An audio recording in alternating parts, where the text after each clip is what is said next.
House resumes and debate continues. Senator. Thank you, Madam Speaker.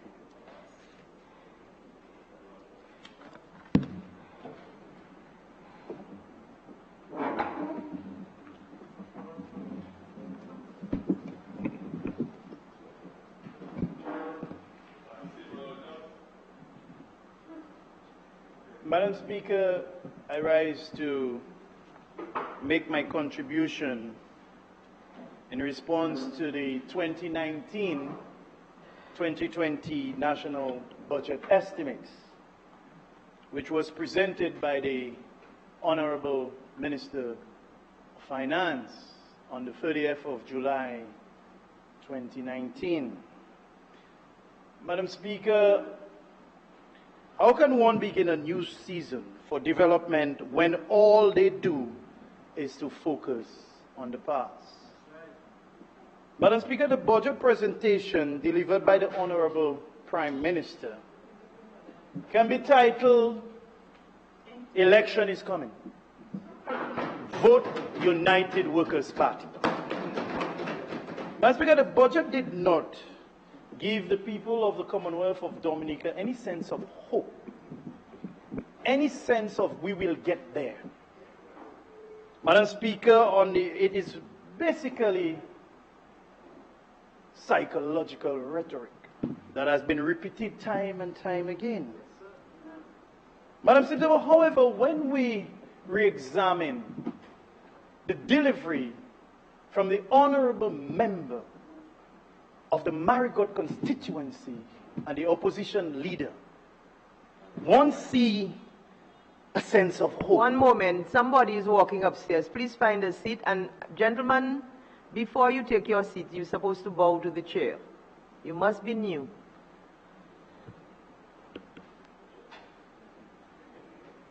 Thank you, Madam Speaker. And we heard a delivery of a sense of hope, a plan of how to get there. Madam Speaker, it is one that was also done with limited time, 24 hours. And Madam Speaker, he did a fantastic job. Madam Speaker, the delivery from the member from Marigot, the opposition leader, is one that gave Dominicans, by and large, internationally and otherwise, a sense of hope, a sense of economic prosperity. Madam Speaker, and for this, I want to say openly, good job, Mr. Honorable Opposition Leader.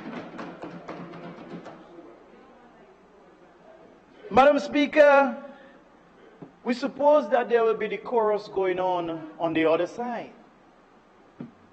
And the same issues about 19 years. Madam Speaker, it's a simple arithmetic I would like to draw to this honorable House. 19 minus 2 is 17. Isn't that correct? The Labour Party has been there for 19 years, let's say about 20 years, undisturbed. Yet still the Labour Party find excuses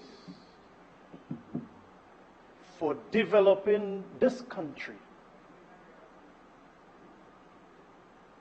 Madam Speaker, United Workers' Party on this side of the House and the political leader, Honorable Lennox Linton, the leader of opposition, will bring this nation to prosperity.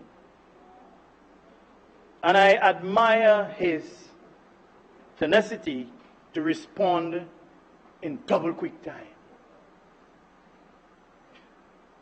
Madam Speaker, I will also take this opportunity to speak of some issues. And I believe at this present time, this beautiful country need to embrace these words: growth, growth, and more growth. We need to grow the possibilities of our young people. We need to show them the equal opportunities that they can embrace. And we need to do this fearlessly.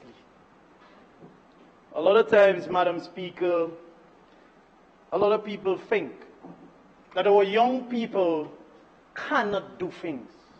Our young people are limited in doing things. Madam Speaker, when you give young people a chance and you give them the necessary conduit to work, you will be amazed what they can do for this wonderful country. Madam Speaker, and therefore, our young people have a tremendous promise. They have a tremendous promise in sports, for example. Madam Speaker, while I'm on sports, let me take this opportunity to congratulate Ajani Kazimi, who is a young guy, a cyclist, who attended the Anguilla John T. Memorial Race. This is an annual event that attracts over 40 countries. And he won in his category as a 12-year-old from Dominica, after cycling has been introduced only about 3 years to 4 years in Dominica. Let us really congratulate the young man. Madam Speaker, we hear challenges from the other side that says, after Maria, they did not do nothing. After Erica, they did not do anything. And the member for Portsmouth challenged us. He said, you know, not one of us can come up to say, well, we did anything. Madam Speaker, I'm not one that like to talk about what I do, because my people know what I do in the Roseau Valley, and they know that very well. And Madam Speaker, 2017-2018, we host, the Dominica Cycling Association hosts the OECS Cycling Championships. And I know the Minister for Tourism, Senator, embraced the opportunity after Hurricane Maria to see that the only sport that was alive and kicking in 2018 in January thereabout and carried live on Kyrie FM and the rest of the radio station was cycling. And I want to say congratulations to the association and all those who assisted in making it happen. And yours truly is the driving ship behind this. Madam Speaker, at the end of the day, that we have heard from the minister for the member of the St. Joseph constituency. And the minister have said some things as it relates to enhancing the young people and as it relates to putting facilities in place. But Madam Speaker, these are the things that we've been hearing year after year after year.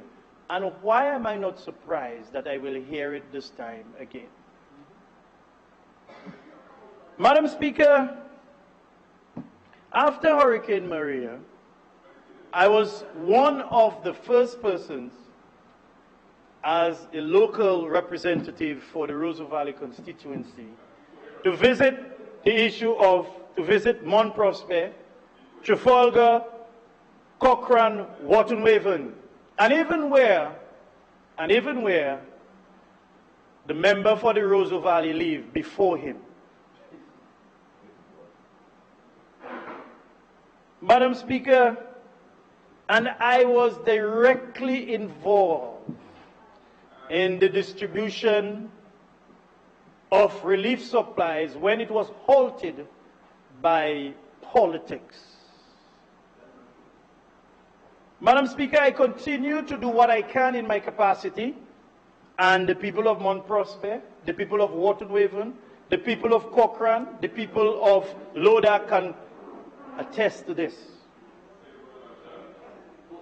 And more so after Erika, because I'm challenging the member of the Portsmouth constituency. And I did not want to do this. I was pressurized to do so. And therefore I have to do it. Remember the beautiful song, Dominica, We Shall Rise Again? In when the Hurricane Erika came? I was fundamentally involved in pinning of this song. Madam Speaker, it brought relief, and not only relief in terms of emotional, but it brought relief in terms of the contribution that was given to the Petit Savant constituency and that of Coolibistry, the schools. Madam Speaker, the budget presentation here did not highlight for sports major infrastructural work. Madam Speaker, in terms of the development of sports, it must be across the board. And that is why I am so saddened in terms of the development of sports in the Roseau Valley. And all our playing fields are in dire need of restoration.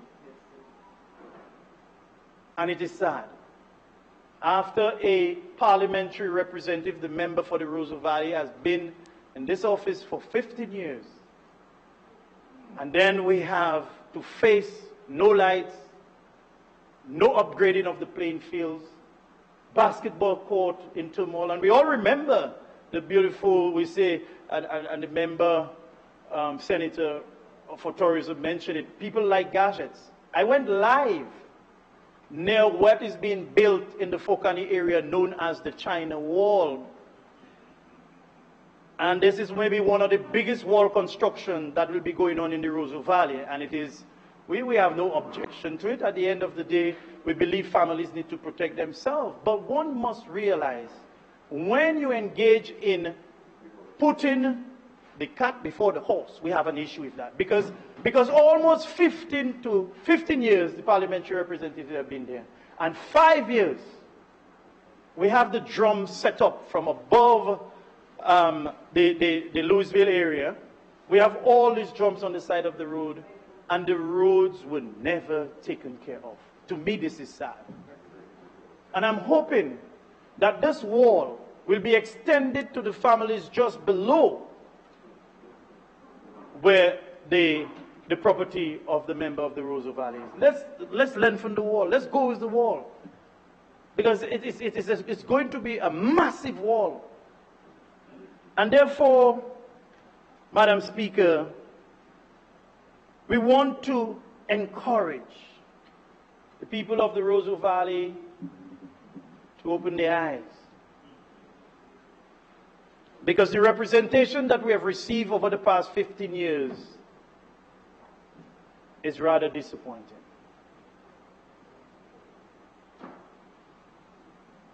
Madam Speaker, we also engage in a lot of other activities in the Roseau Valley. For matter of fact, Madam Speaker, we just concluded the Roseau Valley Rounders, Ronald Charles Roseau Valley Rounders League. We did that for the basketball, and now we're doing the softball cricket. My lady and Madam Speaker, this is what we are doing. So, Madam Speaker, the budget is limited in the development of the human resource in sports and administration of sports. It's all well and good, we can build one or two infrastructural development, but we have to understand that the human resource, the technicalities that we need trained personnel. These are fundamental, because I witnessed it together with the Dominica Cycling Association when we went to Anguilla. And we saw the limitations we had in terms of the technical knowledge as it relates to the sport of cycling. There's a lot about it that we need to know. So it's not just about getting on a bicycle. It is much more than that. The same thing one could say for football. It's not just kicking a ball. For cricket, it's not just hitting a six. It's much more than that. And therefore, the administration part of sports need to be embraced in such a way that we have trained personnel, and the infrastructural development will come here. Madam Speaker, and therefore, this is one of the things that I am passionate about. I see all these sporting facilities that have been constructed,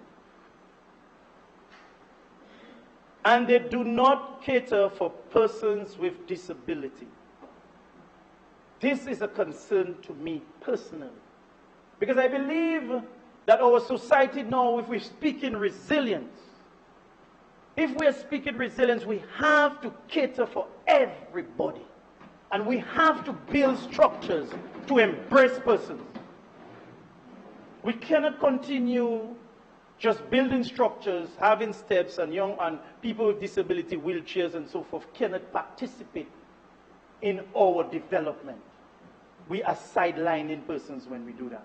We must bring a holistic view towards sporting administration. And Madam Speaker, therefore the United Workers' Party, Team Dominica, will ensure that there is a holistic approach to sports in Dominica. Madam Speaker, and to encourage mobility and to provide the conduit with which persons with disability and children with special needs would embrace and be supported. Madam Speaker, one of the good things about sports is that it assists in curbing, or it assists in preventing young people getting engaged in crime. When a young man is engaged in sporting activities, or a young woman, or anybody, it shifts their minds. It keeps them engaged, and therefore the ability to get engaged and have their mind going on other things would be limited. Madam Speaker, we will build the sports complex. And when you see it in the next financial year, it will be built by the Honorable next Prime Minister, the member for Marigot. We will build it. We will build the sports stadium, and we will ensure, because Madam Speaker, a lot of us think that Dominica belongs to one set, and there is only one piece of land belonging to one set of people. When we take office, we'll take care of business. We will encourage what needs to be encouraged. We'll embrace what needs to be embraced, and we will move on. Madam Speaker, tourism in the Roseau Valley. The limited mention of objective plans and initiative for tourism sector in the Roseau Valley. There has been a serious decline in jobs in the Roseau Valley. A serious decline. Our vendors now are cutting grass on the side of the road. These are people who used to make $500 US a week. And now they are picking, and we say we're encouraging tourism in the Roseau Valley. Madam Speaker, we will set up the Roseau Valley Development Fund. The Roseau Valley Development Fund, Madam Speaker, where the visitors that goes to the Trafalgar Falls, or the Boiling Lake, or the Brewery Lake, or just name it in the valley because we have so many places you can go. Then the visitors pass, Madam Speaker, of $5, $1 will go in this consolidated or this Roseau Valley Development Fund. And therefore, the stress that so many small businesses go through, and they want collaterals, and they want this, and they want that, they will go to this committee, which will be set up in the Roseau Valley, and the transition for a loan will be like smooth sailing, ladies. Smoothly. Speak, brother, speak. Madam Speaker, you heard from the delivery of the opposition leader, the member from Marigot, speak of the Free Lake Project. Now, the Free Lake Project is going to be something that the Roseau Valley have never seen in their life. And it will be a reintroduction of the aerial tram. Can you imagine, Madam Speaker, leaving the port area on a ship coming in as a tourist, as a visitor, and in one day, Madam Speaker, in one day you can visit the aerial, you can visit the boiling lake, then the freshwater lake, then the berry lake in one day. This is marvelous. And therefore, Madam Speaker, we must remember what the people of Loda went through. 65 persons were gainfully employed in the Roseau Valley on the aerial tram, and we will bring back the aerial tram in Loda. And extend it too. Madam Speaker, this will bring the sustainable jobs that our young people in the Roseau Valley deserve. That is what they deserve. I've always said it, and I've said it publicly, that our young people need to be able to buy their own car. Our young people need to be able to sign their own loans. Our young people were supposed to embrace the opportunities that will be given to them. And that opportunity is not there as we speak. It will only come when the next budget is presented by the Honorable Prime Minister Lennox Linton. Madam Speaker, the music industry. Madam Speaker, the music industry, You have 5 minutes left. is a multi-billion-dollar business. And Madam Speaker, we cannot continue to have such a big industry, and then we have the situation where our local talent is being squeezed. In order to move away from that, in order to improve that, Madam Speaker, we need to embrace them. We need to empower them. And we can do that. Because Buju Banton is coming down, Madam Speaker, and it's for $750,000 he's going to be paid. Madam Speaker, can you imagine Michael Henderson going on stage and receiving $500,000 for a performance? And Madam Speaker, the whole issue of this, we need to understand it, and we need to do things in a holistic manner. Madam Speaker, the issue of geothermal, we heard the Prime Minister speak of the geothermal project, and he said, yes. Madam Speaker, I move the motion that the member be extended another 5 minutes. Seconded, Madam Speaker. It has been moved and seconded. Well, if you all are going to speak, I can get the motion on the... Can you be quiet, madam, so that I can put the motion before the House? I know it's a strain, but try your best. And on that side, too. It has been moved and seconded that the member be given a further 5 minutes to complete his contribution. Those in favor? Aye. Those against? No. Why?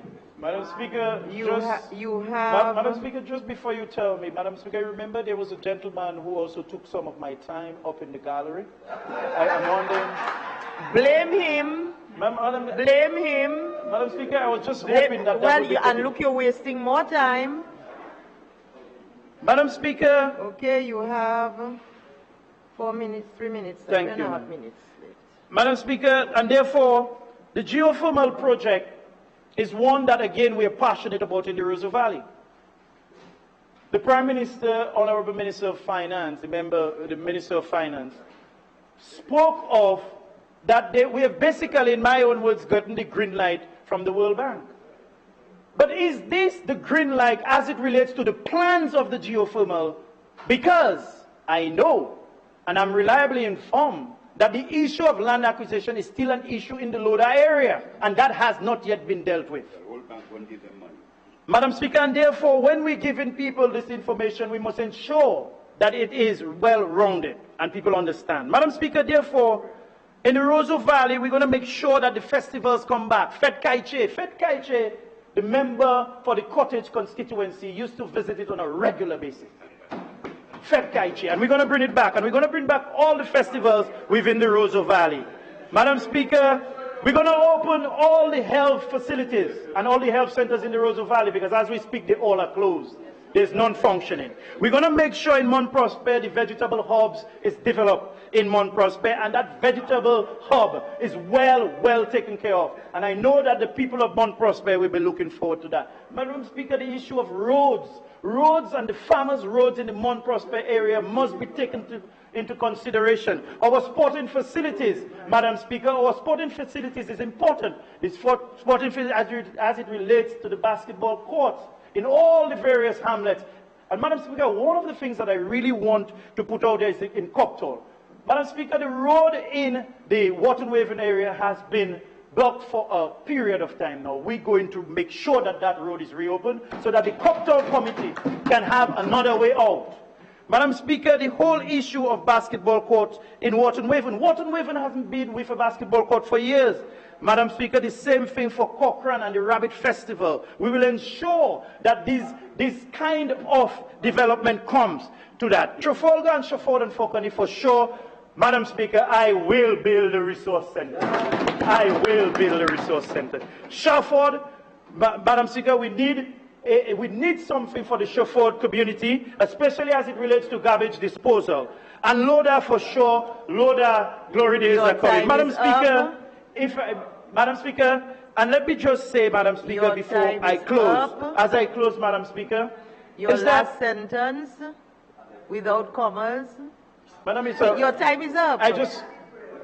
Madam Speaker, I just wanted to say thank you for the opportunity, and let me take this opportunity to thank my parents, my children, my constituents of the Roseau Valley, because next year I will be here to deliver my next budget in which I'll have enough time to do so. Thank you. Including Madam Speaker.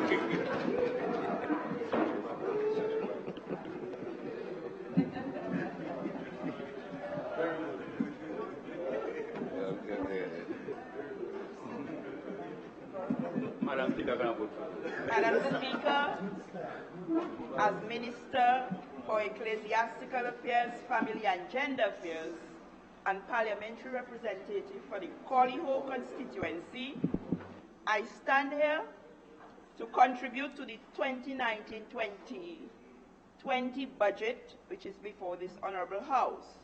And Madam Speaker, I specifically say budget because I hear two things. A budget, there's a difference between a budget and a wish list. Madam Speaker, a budget, those of us who work and we have a salary, we plan because we know that we have the money there. We plan for it. Wish lists around Christmas time when you have children, you ask them what they want. They might write a plane, a boat, dolls, and all those kind of things. They don't have the money, but they write that, but you allow them to write that. And so that's the difference. So, based on the budget presented by the Prime Minister, I must commend the Prime Minister of Finance on his exceptional budget address for this 2019-2020 fiscal year. And it's without reservation that I endorse this most outstanding and germane budget. No other theme would be more fitting than the one selected by the Honorable Prime Minister. And permit me to read, you can see the trajectory of the theme. Recovery, we do that, modernization, transformation. So you can see where you are going, Madam Speaker. And I am convinced that with God's direction, we can carry this vision through. Madam Speaker, it is an indisputable fact that under the exceptional leadership of our Prime Minister, Dominica has made excellent strides towards recovery since Hurricane Maria. Madam Speaker, this could not be achieved without dedication and commitment. This is a gift. Visitors to Dominica, they are amazed at the level of development and recovery that we are going through in 2 years, Madam Speaker. Madam Speaker, imagine you building a house, how long it takes to build one house. And for Dominica to have gone through this kind of devastation and to be so far off in recovery after less than 2 years, then much has been achieved.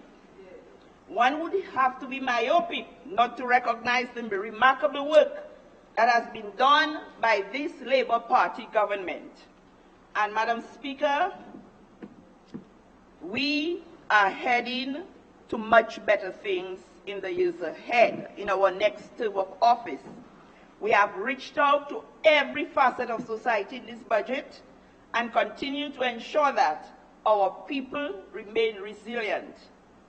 Madam Speaker, I hear people say in the budget that only one side was receiving. And this is so unfair because I know that with the recovery going on from Maria, we had no face, no color, because as I always said, Maria did not come with any flag. It was no flag. Everybody got assistance, and I'm very happy that people are seeing that and saying that. I think some people on this side got assistance. I know your pal rep took time off and go and check your pal rep of goodwill. Madam Speaker, I stand here now, and I think my function here this afternoon is to give a report on my ministry, my constituency, and to say where we are going with that.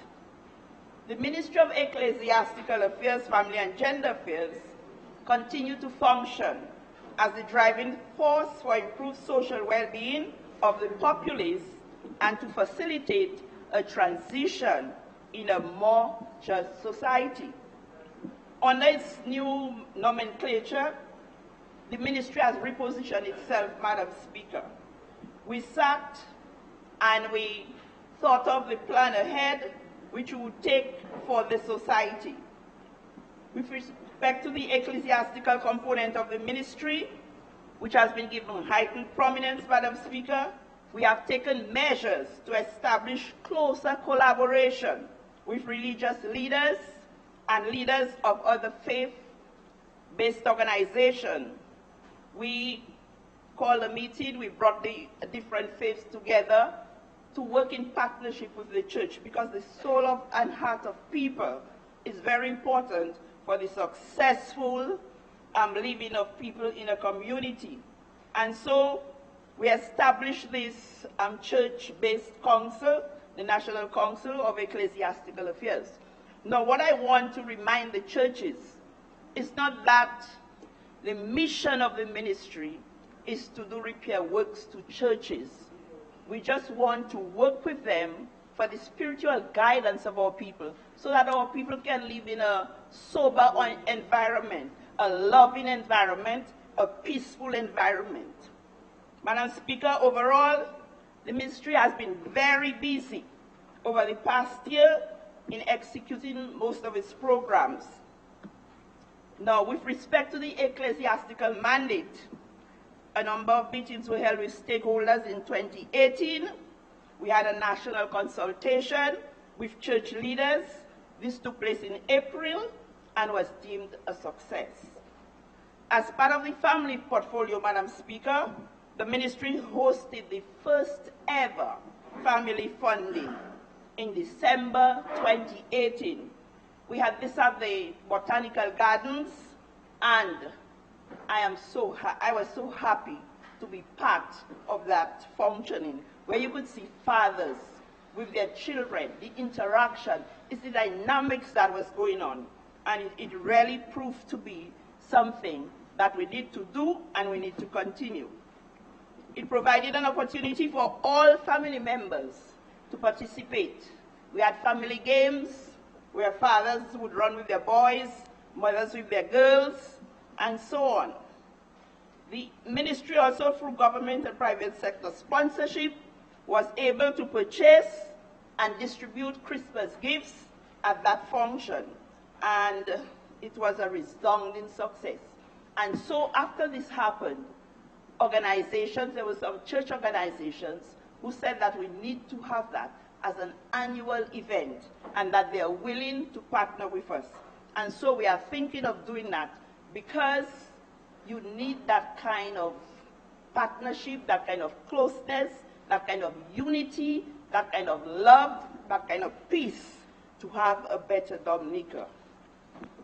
This year the ministry joined the rest of the international community in the celebration of International Day of Families, and we had a whole list of activities that we did as a result. We had activities from May 14th to June 14th, and in that time we recognized families. Because, Madam Speaker, before, as a Ministry of Family and Gender Affairs, what really happened was a lot of advocacy. You were not feeling the family touch. And so we decided, what can we do to bring families together? How can we create that kind of environment so that the families can really enjoy each other and live in a healthy, enabling environment? The first thing that we did, we had 2 movie nights. A bright moonlight night, full moon, where people were able to bring their blankets, their pillows in the botanical gardens. We showed 2 movies there, and a lot of people turned out. Madam Speaker, it was so good that people in the north asked for it, and so we went down to Portsmouth on May 25th and had that movie night down there. So it's really, we can work together in love, peace, and unity. Family Love Day, 4 residential homes were identified to receive donations of food hampers and other household and hygiene items. This presentation was done by a small team, which was headed by the permanent secretary. And, you know, my ministry and these young people there, they got so excited in doing things for people. The result was to see the joy on the faces of the family, and that's much more than money can buy. The gesture was highly appreciated by those who benefited from it. We also went on a Feeding the Vagrants program.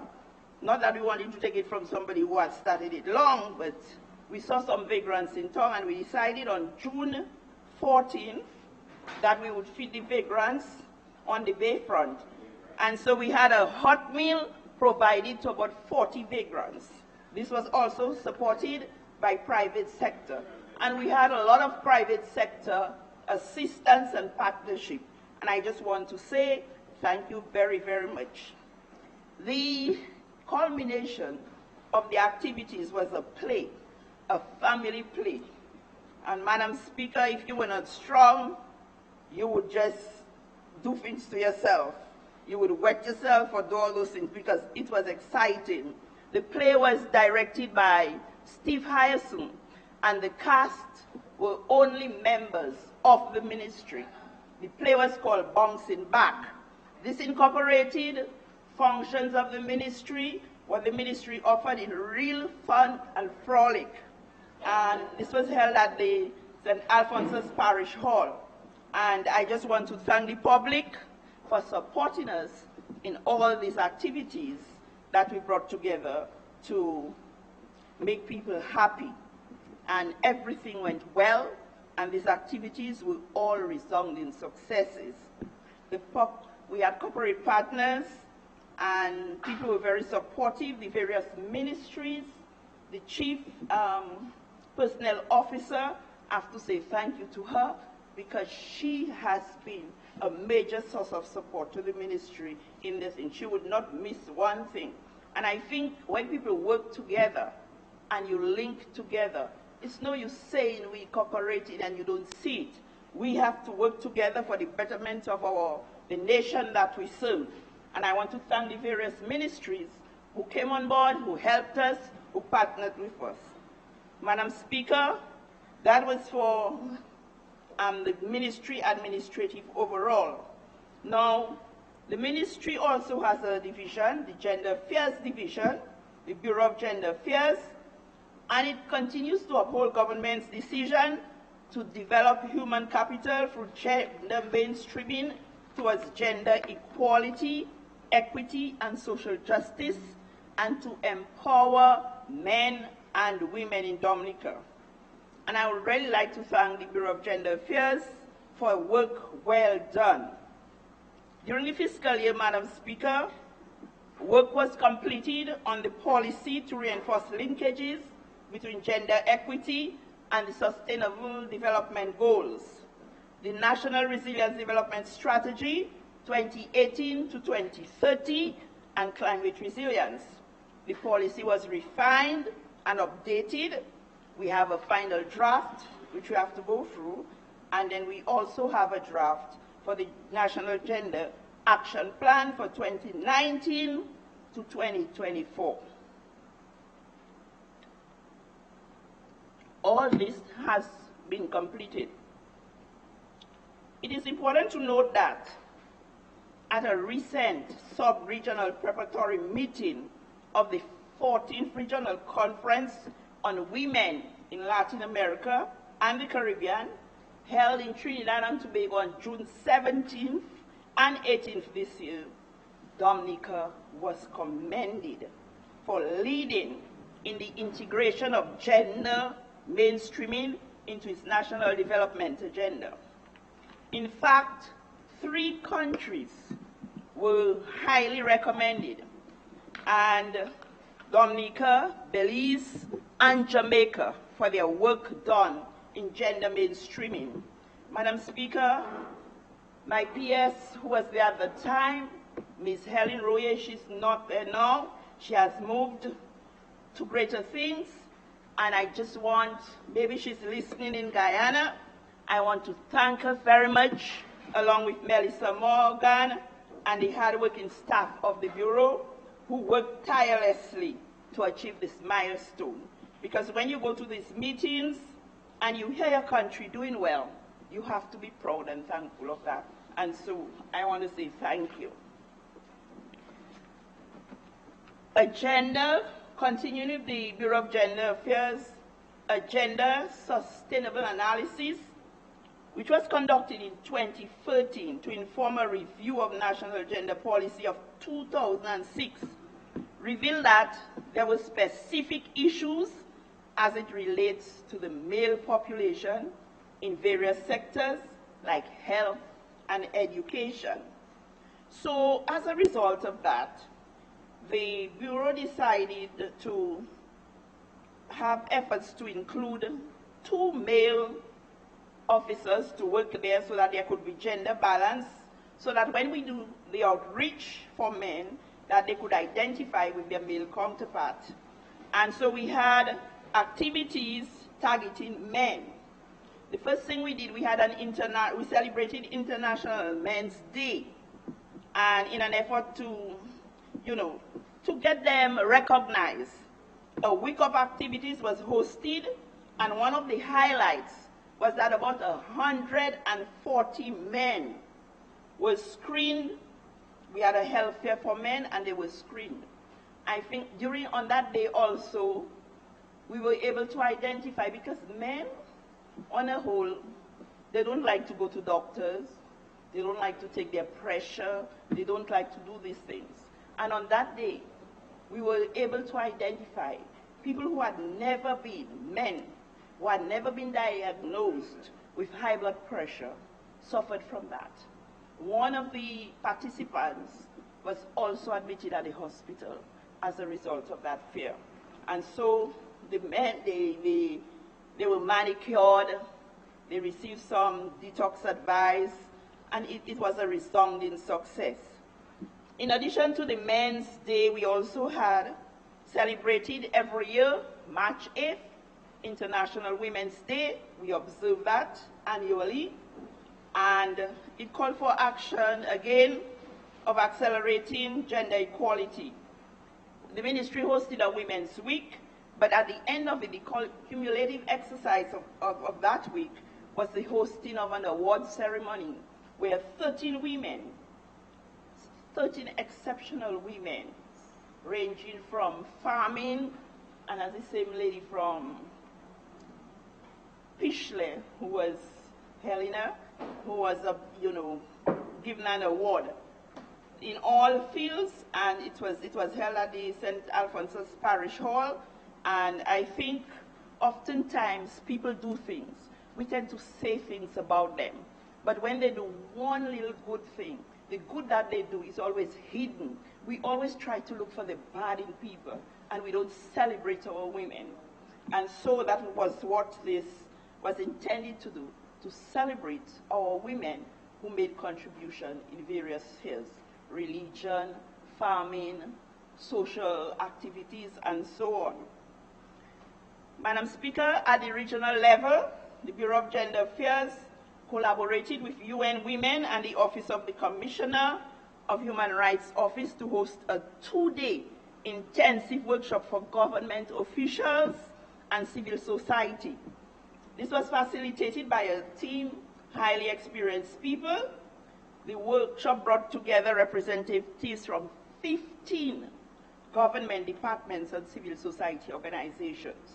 The objectives of this technical mission were to ensure that government officials and key stakeholders have tools to integrate gender into their ministries, into their agencies, into their divisions, and that they share an understanding of country-based and regional gender equality priorities within the context of the Beijing Platform for Action and the Convention for the Elimination of all forms of discrimination.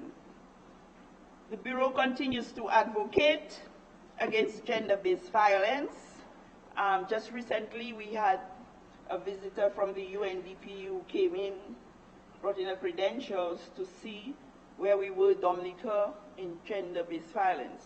And one of the things which we have been looking at is whether Dominica should invest in having a house for women who are battered, women who go through domestic violence, whether this is relevant, whether the data is there too. Because when your funds are limited, you have to put it in proper use. And so we have to look at this and see what data we have. So as we collect the data, we'll see if there is the need to establish that kind of housing for women who suffer from, because Dominica is small. One of the things we are thinking, if we have a house there, whoever is battering the women, it can be women battering women, men battering women, whoever, they'll find them, and we do not want that to happen. So the Bureau also provided counseling sessions for people who had little issues, but 33% of those who sought counseling were from the male gender. Madam Speaker, and that dealt with the Bureau. The next department under the Ministry of Ecclesiastical, Family and Gender Affairs, local government. The Ministry for Local Government continues, well, you know, we deal with village council, principally village council, and to enhance the powers of local authorities. And we have some highlights. I know there has been much talk about the reform laws, and we are nearer. In fact, it's with a committee just ready to come to Parliament. And I think there are one or two little things we have to change about it, and then we'll be ready. And I think this has been going on for so long that we have to bring closure to that aspect of the governance of local authorities. Madam Speaker, during the year in review, 7 village councils were inaugurated. Again, before it would be out on the air where we have these functions, but because of Maria again, most of the, you see, we have priority.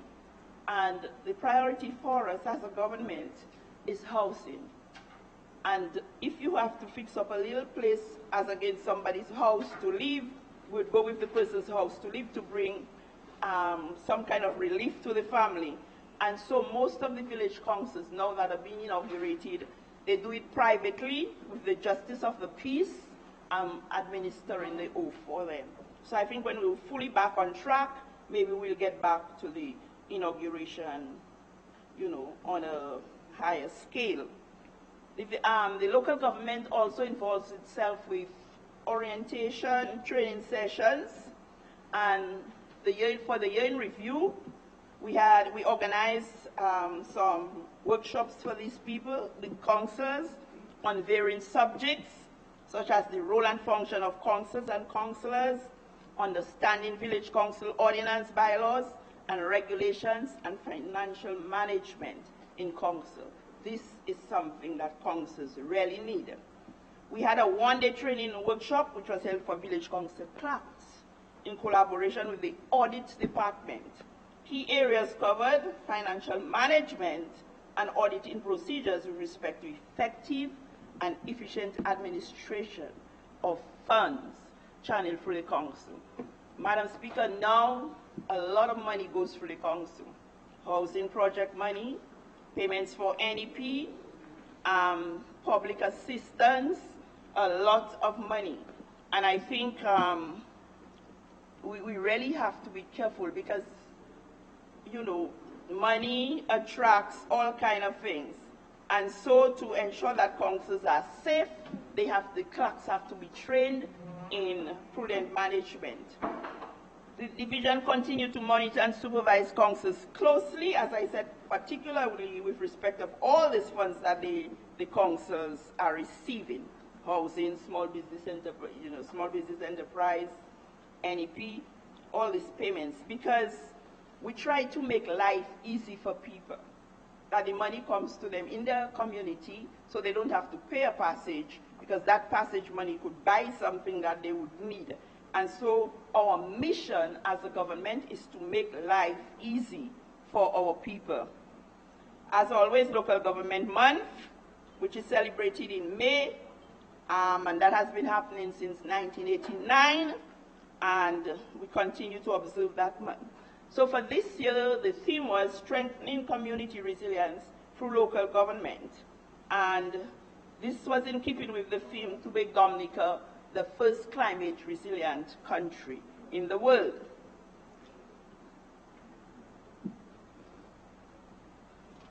An award ceremony where we awarded 33 councillors and clerks.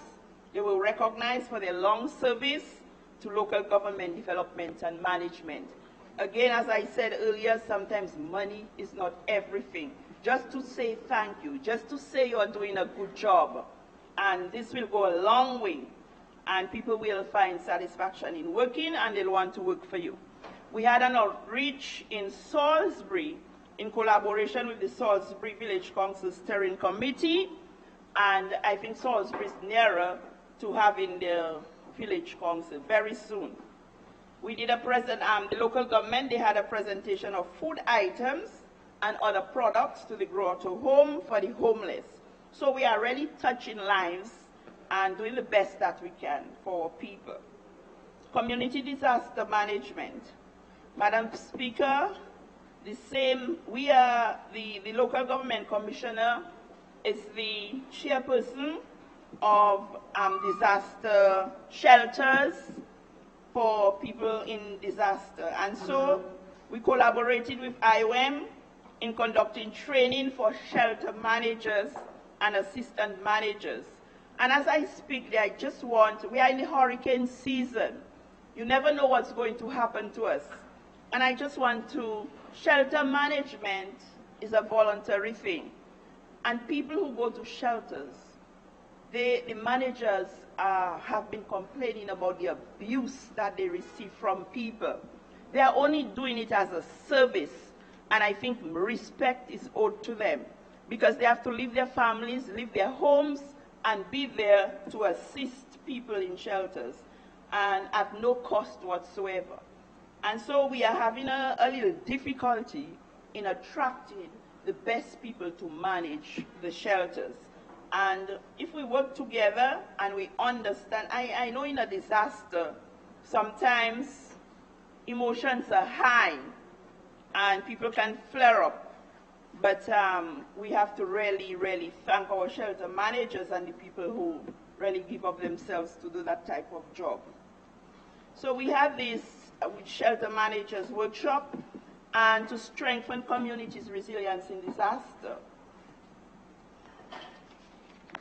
Madam Speaker, National Day of Community Service, it was successful. This is the month of July and in August, and I think by now people may have submitted their projects and programs. We asked for that early.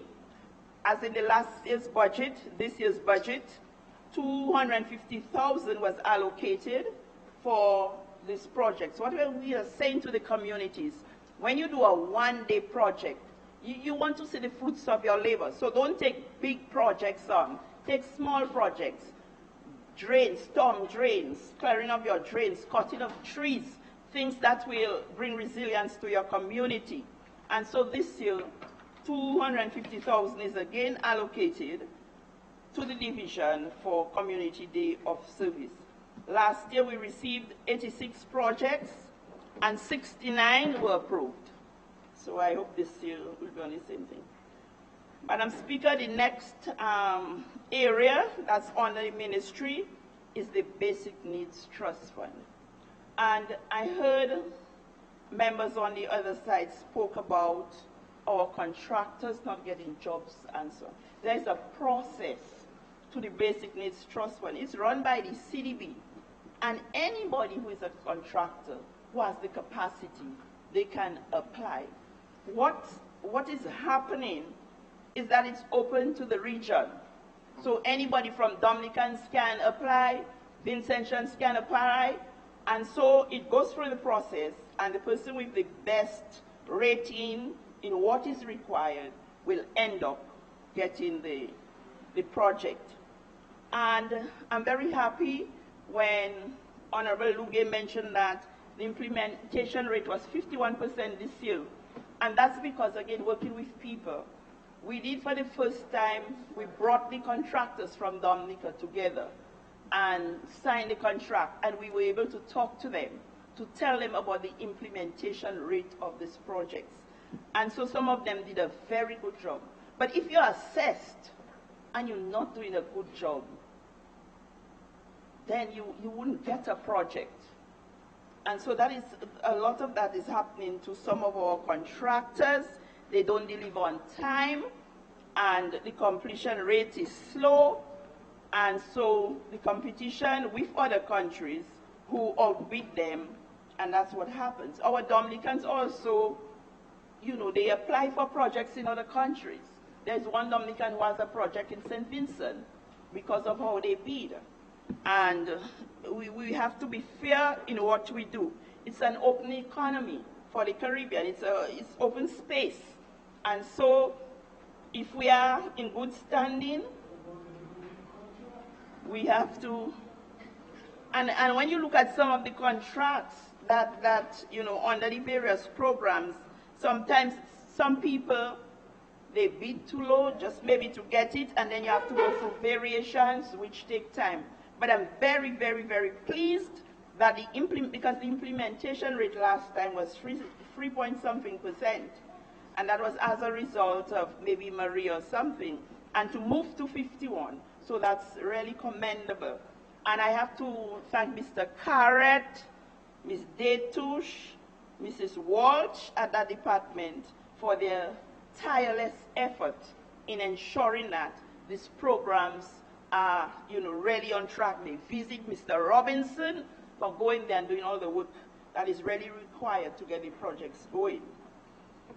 The Basic Need Trust Fund, what the Basic Need Trust Fund does is to undertake poverty reduction initiatives in collaboration with communities through the establishment of necessary community-based infrastructure and skills training ventures. The primary outlook for 2019-2020 involves the continuation of implementation under the BNTF 7 program. Because of Maria, there were delays. We had to divest some of the programs. So now we are taking back some of the programs. So BNTF 7, BNTF 8, they are running concurrently. And the BNTF 7 program, which a budget of 10.6 million, will fund projects in basic community access and drainage, education, and water and sanitation systems. Under the basic community access drainage, Good Hope Resource Center retaining wall, the contract initially signed for EC $172,500. Work to reach practical completion. The Caribbean Development Bank approved variation works in the sum, almost the sum of the project, $124,450 for general repairs to the buildings, repairs to doors, windows, etc. A total of 561 community residents will benefit directly from this sub-project. Water and sanitation. 3 large water sub-projects at the cost of EC $4.24 million are at an advanced stage of implementation, and upon completion will enhance the delivery of potable water to 2,879 households in the following communities: Wesley, Woodford Hill, Marigot Water Rehabilitation, $1,249,545. Salisbury Water Supply, $1,575,725. La Plaine, $1,416,113.87. And these projects are working well from our reports. Under the education sector, we have the Clifton Primary School retaining wall. The contract was signed for $144,884.25, and work is almost completed, but there are variations to this project, which will include, for the purpose of repairs to the school building, installation of a chain link perimeter fence, and construction of a washroom block facility for early childhood education. And this variation is in the cost of $344,336.81, and this will benefit 82 students. For the San Sove Primary School rehabilitation, a contract was signed for $466,807, and works are nearing completion. CDB approved variations in the sum of $195,850, and including this work is a safe emergency exit in the event of an adverse weather condition. Other works include replacement of windows, partitions, and retrofitting of galvanized roof. Grand Bay Cubic Multipurpose Facility. A contract was signed for $445,174.28. Works are in progress. Pierre Charles Auto Mechanics Upgrade, $516,866, and works are going on very well. About 600 persons will benefit from that project. Under BNTF 8, which runs concurrently with BNTF 7, and it targets projects in the same sector, and the total budget, $3.8 million, and the terminal date for this is December 31st, 20,000. So we still are at Calibichi River Wall, both sides of the river for years, and I think it's almost completed, but because of what is going on, there must be an extension, but maybe it will be done by the Dominica Labour Party government, we have 2 large water sub-projects as a total of $2.3 million, and it's for Bagatelle Forceja Water Supply, $973,420.80, and Boetica, $1,310,174.89. BNTF 9. Madam Speaker, the grant for BNTF 9 has been signed. An amount of approximately $6.57 million is available for funding of sub-projects, 7 sub-projects endorsed by the Cabinet, approved by CDB are targeted for implementation, and it's the same process. For the access and drainage, we have Grand Fond, storm drains, water and sanitation, Mount Prosper water supply, education, Castle Secondary School, a production facility, the Dominica Community High School extension, Mount Prosper Primary School, security and sports facility upgrade. The sports man up there, you should be happy for that. Extension of the Dominica Association of Persons with Disability, and then we have the Woodford Hill playing field upgrade.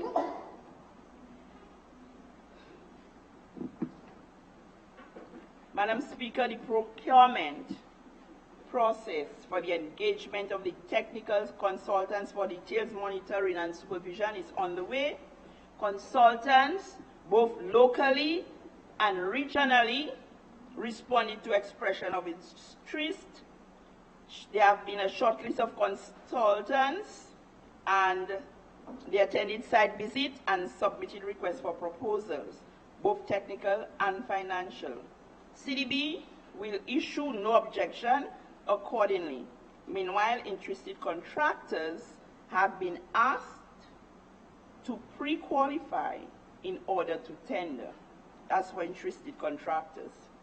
Under the ministry, we have the Cooperatives Division.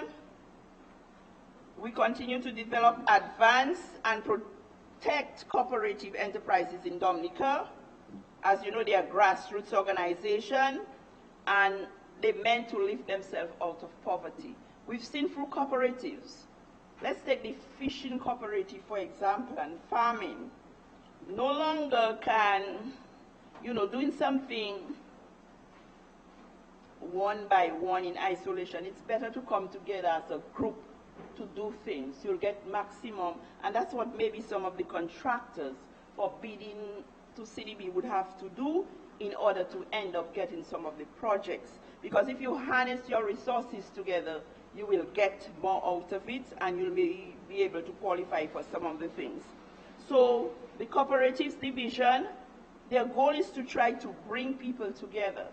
And I think with Maria having passed, and with the advent of all the hotels that are coming on stream, if people can band together in farming, livestock, they'll be able to optimize what is available, the financial resources and other resources, to bring a better yield to their products, and maybe it will end poverty in all its forms. Madam Speaker, what is happening now under the Cooperatives Division? The junior cooperatives, students of the Christian Union Primary School, they have a multi-purpose cooperative society where they taught, the attitudes of cooperatives, and they are doing very, very well. They began a school gardening and sale of vegetable things, so that we have small people getting interested in agriculture. No longer is agriculture the thing you just go and dig. Agriculture has money, and agriculture is moving into high technology as expressed in the budget. And so I think maybe if I had my life to live again, I'd go back to agriculture. Yeah, I really would. I love planting, and I think this is something we have to make people know, that it's not dirty in hands and a dirty shirt and a dirty thing. It's where, it's a really very productive sector, and a sector that can take us out of poverty. And I think maybe the schools need to go back maybe to the school gardening, so that they can already instill in students the need to, go back to the soil. The fisheries cooperative, they suffered a lot of damage, but they have received equipment, and most of the cooperatives who receive equipment, St. David's Fisheries, Paul's Fisherfolk Cooperative, St. Peter's Cooperative in my constituency, St. Mark's, St. Joseph's, St. John's, Newtown Fisheries, and these fisheries, for example, St. John's, the Beekeepers Cooperative, St. Mark's, and Newtown, they have been given help with NEP workers.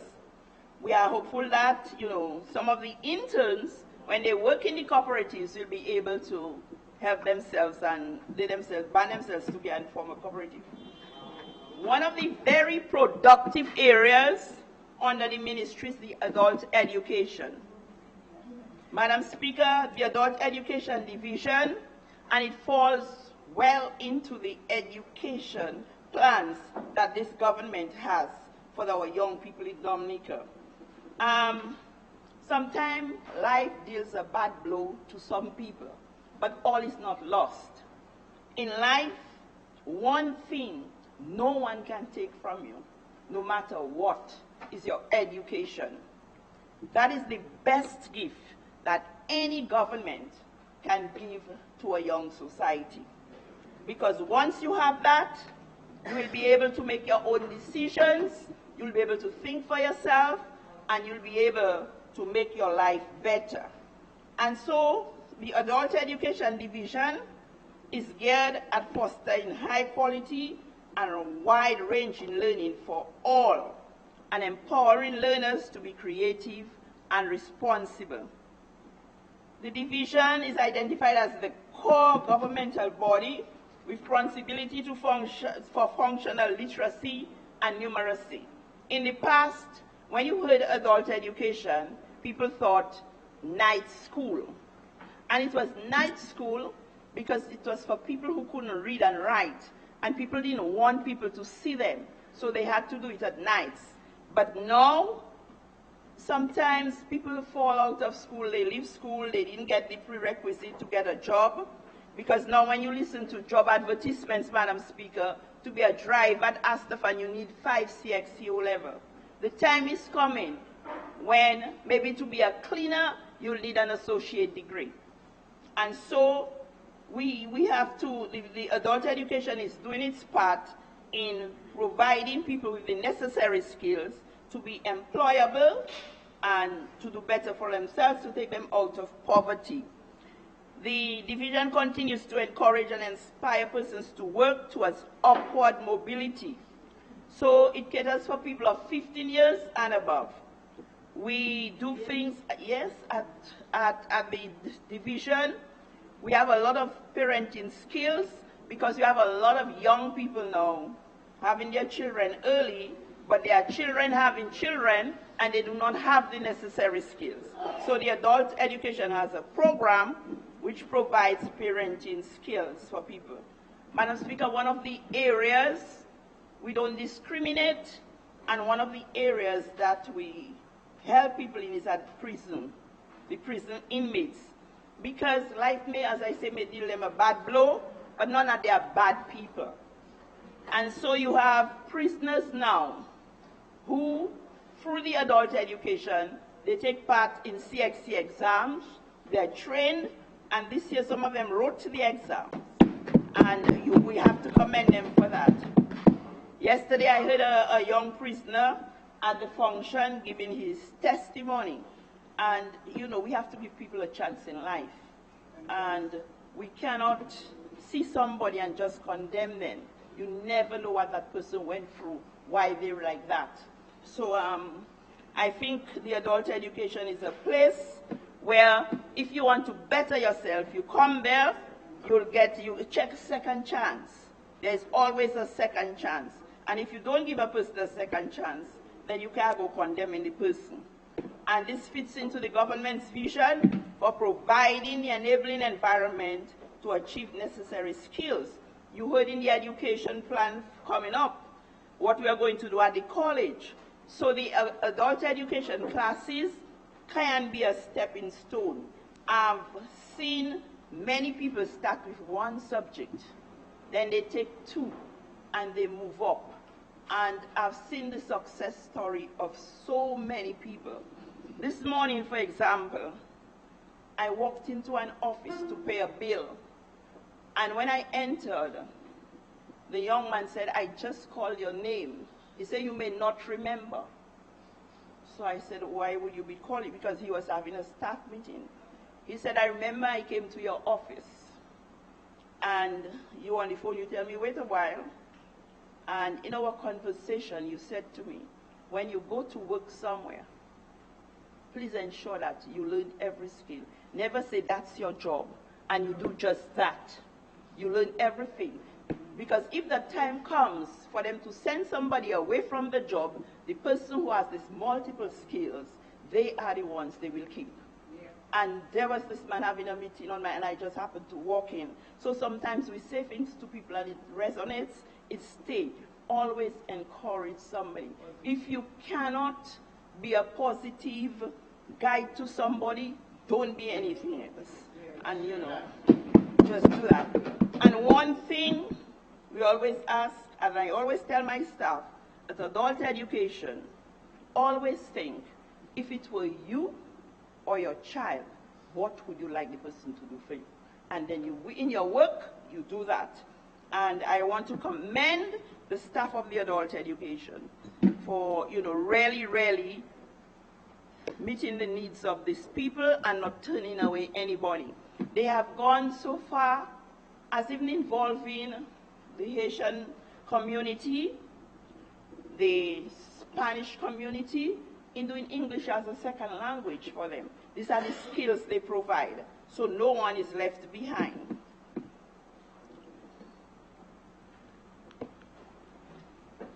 As I said, the initiative taken by the division to provide basic literacy and numeracy and continuing education to the inmates of the Dominica prison will aim at addressing certain deficiencies to help them develop themselves so that they can be integrated in the society.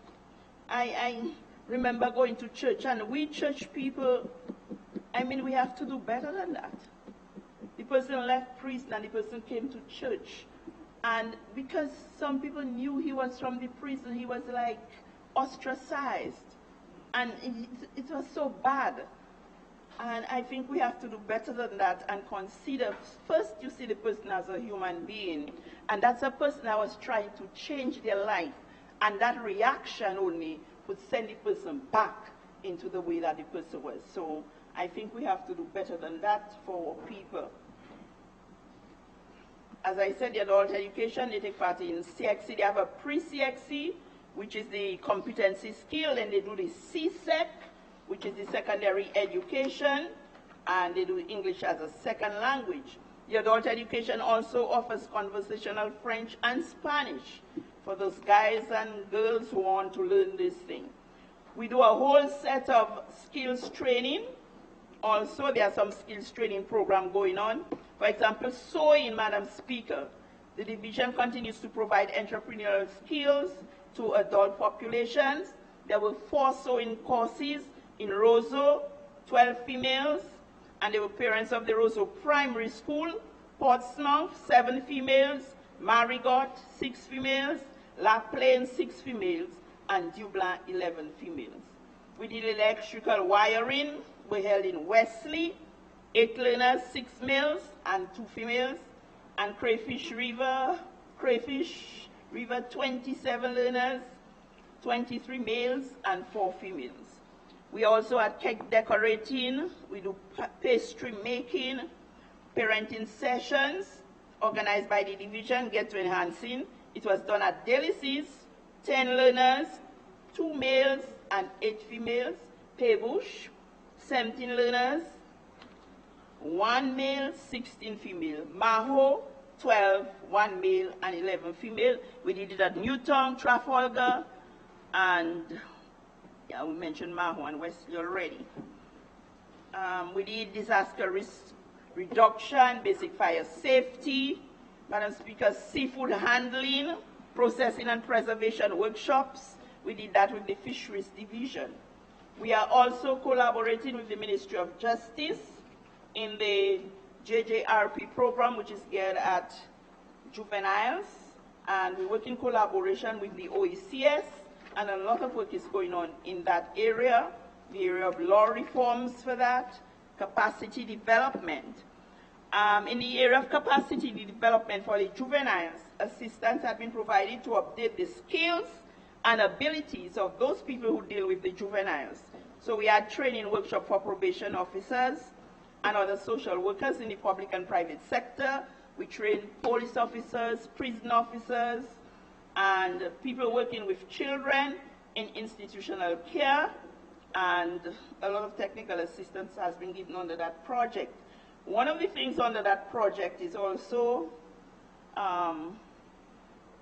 is the project which enhances the professional capabilities of professionals on the, what is known as the Aggression Replacement Therapy Act. This is a program to assist young people, anger management, and that's where to better able to manage their anger. And we have 2 people who have gone on wider training, trainers course, and 3 other individuals recently underwent training for the knowledge and techniques of that. And this training benefited about 40 practitioners. And we really, really need that. Because children now don't have patience, people don't have patience with people, they flare up at people, and so it's a technique that you must have to manage your anger. Sometimes, you know, we really need that in that kind of world that we live in. Madam Speaker, I want to just mention a little about my constituency. After Maria, because this budget speaks to 2018-2019, after Maria, the focus for my constituency was housing, because we were affected very much. We were affected in Erica, we were affected in Maria. Madam Speaker, to date, 186 households receive assistance in the sum of approximately $2.8 million.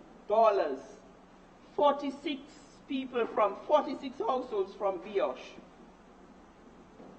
66 households from Collier, and in Biosh, $629,467.68 was disbursed.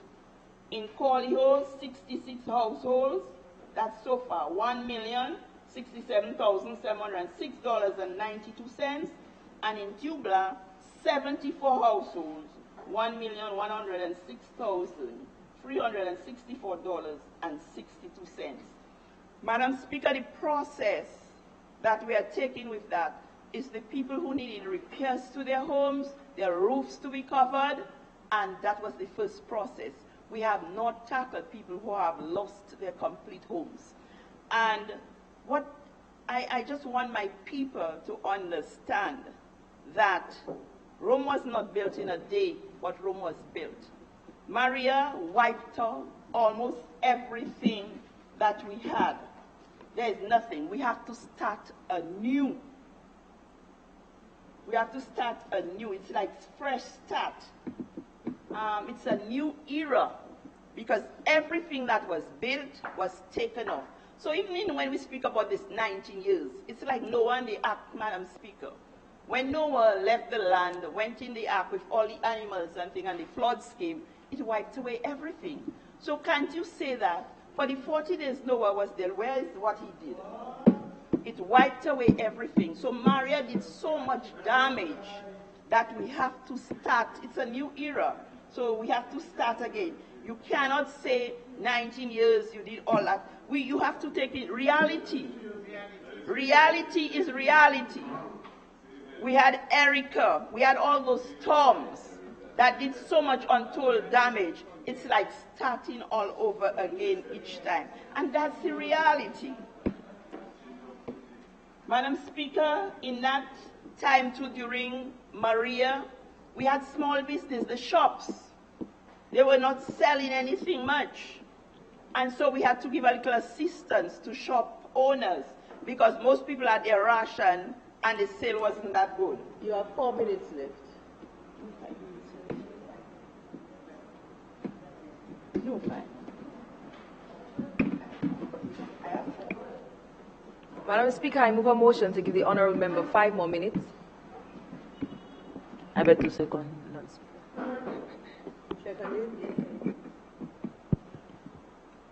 It has been moved and seconded that the minister get a further 5 minutes to complete her contribution. Those in favor?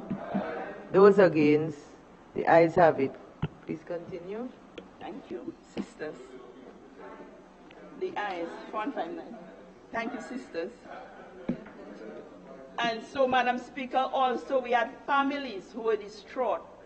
We gave out for 4 months a little assistance to about 77 people. $400 each to help them. So we spent about $123,200. Madam Speaker, prior to the announcement of the Prime Minister in paying tuition fees for college students, I did that in my constituency, paying their college fees and also providing, through the help of the Minister of Finance, money so that the children can pay their little transportation, Madam Speaker. And so we look out for children. I have people sick in my constituency who are to be flown out.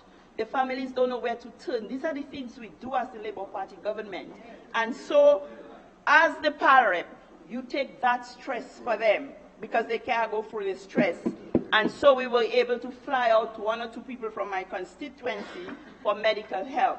We have given assistance to students from my constituency studying in China, Trinidad, at the University of the West Indies, Monroe, Grambling, and Midwestern. So these people are getting the assistance that they need.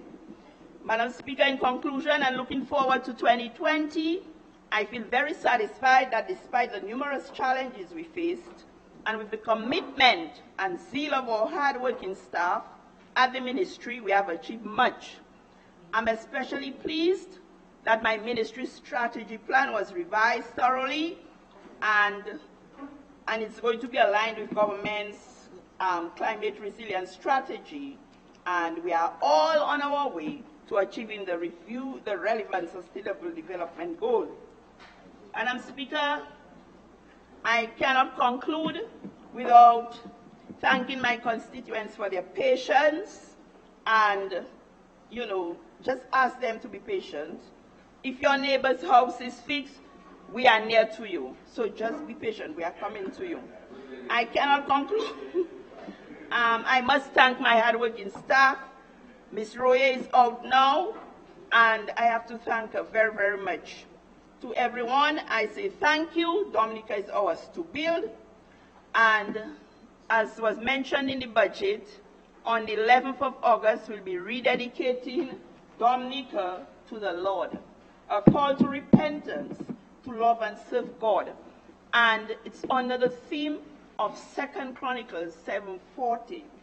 If my people, which are called by my name, shall humble themselves and pray and seek my face and turn from their wicked ways, then will I hear from heaven, I will forgive their sins, and I will heal their land.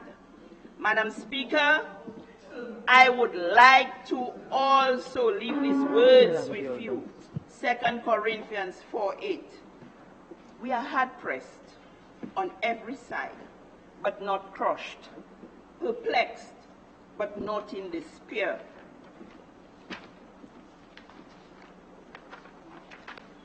And so, Madam Speaker, I just want, persecuted, but not abandoned, struck down, but not destroyed, because God is our refuge and our strength. Amen. To him be the glory, and as we give thanks and praise for his grace and his mercy. May God bless Dominica. Thank you, Madam.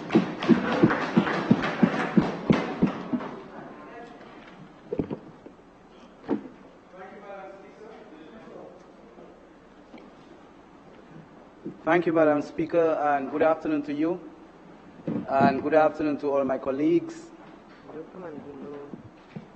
Let me say thank you to my constituents for standing with me in rain or shine.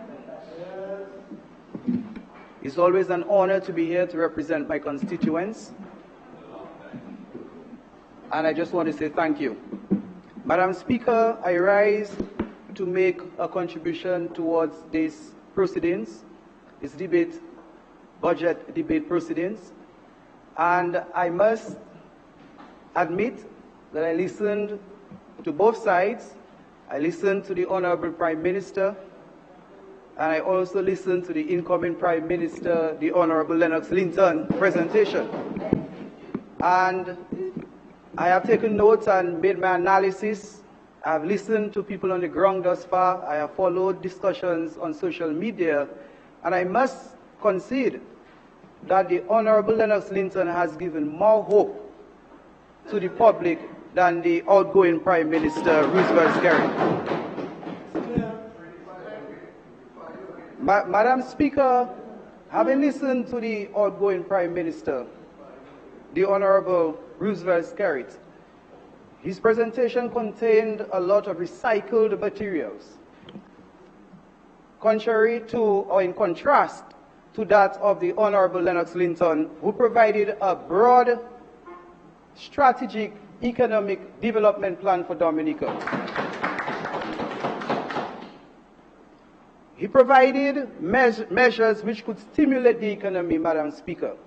So, for example, the Honorable Lennox Linton made mention of the reduction and in some cases the removal of import duties on producer goods. He made mention of building materials. He said that a United Workers' Party government will remove import duties on building materials. Time did not permit him to explain why is that so important. He made that point because we have observed that one of the biggest challenges that this government has faced, or the people of Dominica has faced, is that we have not been able to grow our economy beyond 1% over the last 19 years. Madam Speaker, the Eastern Caribbean Central Bank has set a target of 5% for member states to achieve, and our government has not been able to grow our economy beyond 1%. And that's an indictment. And that is as a result of a lack of innovation and creativity as far as growing the economy. And there is only one party in Dominica that can grow our economy so that everybody will benefit, and that is the United Workers' Party Team Dominica. Madam Speaker, we intend to remove import duties on producer goods because we understand that the only way to grow our economy is to produce. And to produce, we must create the enabling environment. We must empower our businessmen and women. We must build business incubators. We must improve the business environment so that Dominica can become more competitive, so that a foreign investor in Europe and the United States of America looking into the Caribbean to ascertain where he's going to put his money, we want to ensure that he will look at Dominica. But the current state of affairs in Dominica right now does not make it attractive for a foreign investor to want to come here. Because number one, the cost of energy is very high. This government has flirted with reducing the cost of energy by talking about geothermal energy. Millions of dollars have been expended on the project, and to date, it is not completed. With Team Dominica United Workers' Party, we will ensure that we'll invest in renewable energy, low-cost energy, so that we will lower the cost of production, and therefore it will be cheaper for persons to do business here. The cost of electricity here, as an example, is very exorbitant. And that is one of the reasons why capital-intensive industries don't survive here. And we understand that. And that is why we are going to expend heavily in investments to lower the cost of energy in Dominica. Because once we can lower the cost of energy, it means that Dominica becomes more attractive for foreign investors. And as such, we'll become more competitive in the region. And that will help to grow our economy. Furthermore, Madam Speaker, we intend to be creative as far as the allocation of funding for agriculture. It's not just a question of putting more money in agriculture, but it's a question of being innovative. So we understand, as an example, that organic farming has a say in the region, and internationally, organic products are being demanded heavily, and it fetches a very high price. So Team Dominica United Workers' Party is going to invest heavily in organic farming. And right in the Rosal South constituency, as an example, in the twin villages of Jodel and Egliston, we want to declare these areas as organic zones, where we are going to provide the assistance to the farmers so that they can get involved in organic farming and therefore create the products, organic products, to export within the region. And you heard the incoming Prime Minister, the Honorable Lennox Linton, talking about the purchase of 2 boats to facilitate the exports of our agricultural produce. Now, we have heard that promise from the outgoing Prime Minister, and to date, like many other promises, they never came into fruition. We are saying in Team Dominica United Workers' Party, we are going to grow the economy by at least 5 to 7% over the first 5 years in government. And in that regard, we understand that as far as growing the economy, you have to look at cost-cutting measures. And that is why we are going to use ourselves as example. And in the public service, we have decided to cut the cabinet size. It cannot be right. It cannot be right that our country has the largest cabinet, yet the most underperforming governments in the region. We are going to save some money in doing that. Furthermore, Madam Speaker, we are going to cut the cost of expenditure in the public service. We are going to put solar panels on the public buildings. All that is going to save money. And that money can be used to pay salaries. So, Madam Speaker, Team Dominica intends to grow the economy, and not just for a few, because we understand that under the Dominica Labour Party regime, some people got bread, dry bread. We want to give them bread and butter. And some people who are having bread and butter, we want to give them bread and cheese and bread and ham, because we understand that everybody deserves a better life. With Team Dominica United Workers' Party, we will ensure that everybody benefits. But for that to happen, we must grow the economy. We must grow it. We have received CBI monies. This government has obtained grants more than any previous government over the last 19 years. But they did not expend the money properly. Our team, the United Workers' Party, understands fiscal management very well. And that is why once we undertake the responsibility of governance in Dominica, we are going to allocate state funds in a manner to grow the economy, because there's no other way. The only way we are going to improve the welfare of Dominicans is to grow the economy so that it will create sustainable jobs. Sustainable jobs. I do not want to tell you all everything for you all to go on the platform to talk about it, because they have there's a habit of stealing our ideas.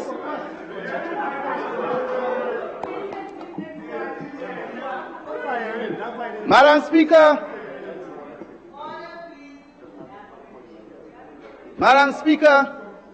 while we are on the issue of monies, you heard the incoming Prime Minister, the Honorable Lennox Linton, raise the question about the discrepancies between the number of passports sold and the monies received. So I'm hoping before the ending of this... Just one moment, please. Yes, Madam Do Speaker. you understand, as an attorney at law, that you are imputing improper motive? Madam Speaker, I was about... I am saying to you, and will the members please, you know you're making more noise than the other side and your own person is talking, right? Just observe that. All to do. Okay? So I'm telling you, what I heard, okay? What I heard was imputing improper motive. So please... I'm Yes, guided, Madam Speaker. Right. And so, please beware and withdraw and move on. Very well, Madam Speaker. Madam Speaker, my There's last the withdraw submission... part before you move on. Withdraw and move on. Withdrawn, Madam Speaker. And move on. Withdrawn. And I have the medication, but it's only in injection form today. You cannot be serious. You should stand up on that. Madam Speaker. That is crazy. I'm going to... Continue. Your member is distracting you, but you must continue. One thing I have to say, the world is listening. The world will judge. And I'm going to ask you, the member for Roseau North, contain yourself. As I keep telling you, contain yourself. Okay? Madam Speaker, can I continue?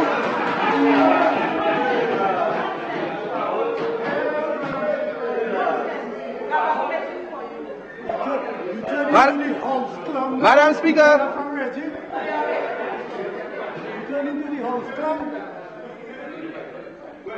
Madam Speaker, the hour has come for us to stop being last in important economic areas in the Eastern Caribbean.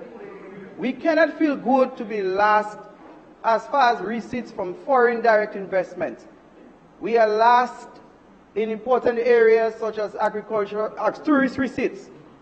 Madam Speaker, we have the lowest minimum wage in the entire Caribbean basin, $4.05.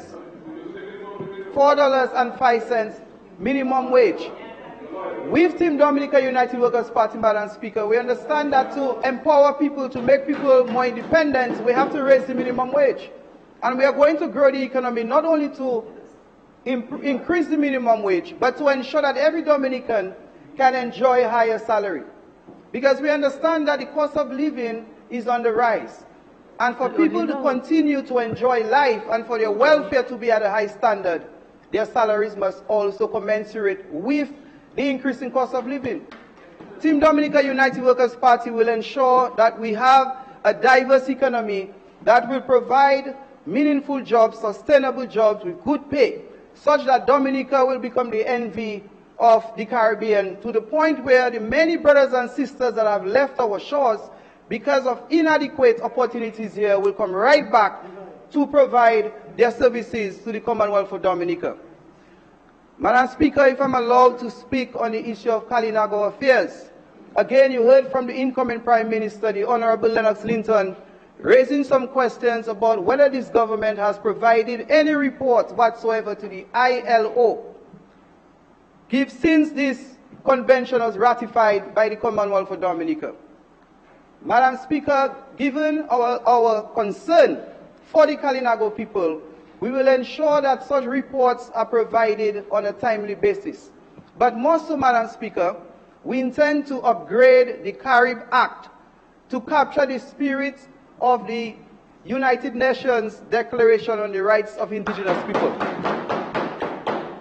We will also modernize the Carib Act to ensure that it tackles several land disputes where there is a conflict between traditional practice and state laws. Because we understand that we do not want our Kalinago brothers and sisters to have disputes over unsettled land matters, and therefore Team Dominica United Workers Party will modernize the Carib Act to capture all the concerns of the Kalinago people. Because we understand, just as the ILO and the United Nations believe in self-determination of indigenous people, Team Dominica United Workers Party wants to empower the Kalinago people. We want to ensure that the Kalinago people are given the tools to determine their own destiny, to have more self-determination, and not to develop a welfare constituency as is being done under the Dominica Labour Party. Because we appreciate the assistance that the Kalinago people receive, because the fact is that there are quite a number of Kalinago people who cannot afford a basic house. And this government has provided housing for the Kalinago people, and we are grateful. But we do not want to continually be dependent on central government. We want the tools to be independent. And I'm sure my brother from the Kalinago territory understands and appreciates that. We want people to be in a position to build their own houses, to repair their own houses, to take care of themselves. But this government has not been able to give that kind of empowerment. With Team Dominica United Workers Party, we will ensure that the Kalinago people will be empowered with the necessary tools to take care of themselves and their families. Madam Speaker, on the area of justice, you heard again from the incoming Prime Minister, the Honorable Lennox Linton, articulating on the issue of constitutional amendment. It was since in the 90s, under the United Workers Party government, that the government commissioned the review of the Constitution with the intention to make the necessary amendments so that we could engineer legal provisions to align with the modern world. Because there are certain dead limbs in the Constitution, such as the area of the Ombudsman. With Team Dominica United Workers Party, we will ask for the support in this Parliament to amend the Constitution to provide for fixing a date for election so that we can further stabilize our democracy and to remove all these unnecessary tensions and anxieties in our country. Furthermore, Madam Speaker, we will ensure with constitutional review that we will make sure that no one Prime Minister serves more than 2 terms. And we understand why. Having served for more than 2 terms, one becomes more vulnerable for corruption. Yes. They say absolute power corrupts. And we want to ensure that the political history of Dominica does not provide for corrupt leaders. With Team Dominica United Workers' Party, a party that stands for integrity and honesty, we want to create integrity pillars in the country, just as we call for electoral reform. Because it cannot be right that at this hour, a political party in the name of the Dominican Labour Party is building Labour House, which costs over $1 million, and we do not know where that money is coming from, Madam Speaker. Imputing improper motive again. Withdraw. Withdraw. Please withdraw. Madam Speaker, all I'm saying is that Team I Dominica... know what you said. Madam I Speaker, heard what you said. withdrawn. I'm warning, just one moment please, the member for Roseau North.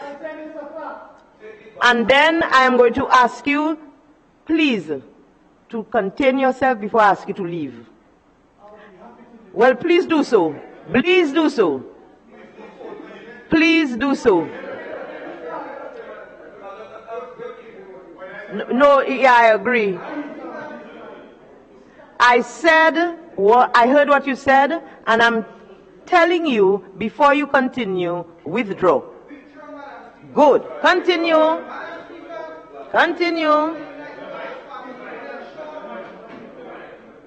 So that we enact laws to provide... Before you continue, I'm putting a warning before the member for Roseau North. Please.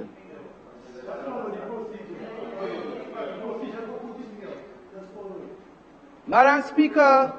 Okay, members, we will do this in a while. Go ahead. Madam Speaker, we will ensure once and for all that Dominica receives electoral reform, including campaign finance reform, Madam Speaker. We must provide that type of legislation to ensure that every political party provides some form of transparency as far as the source of financing for its campaign. Madam Speaker, while I'm on the issue of justice, it is rather a shame that over the last 19 years, that this outgoing government never saw it fit to construct a rehabilitation center. Madam Speaker, we heard from the member of Polyho talking about second chances. There are quite a number of young people in Dominica, the Minister of Ecclesiastical Affairs. Madam Speaker, we are saying that we need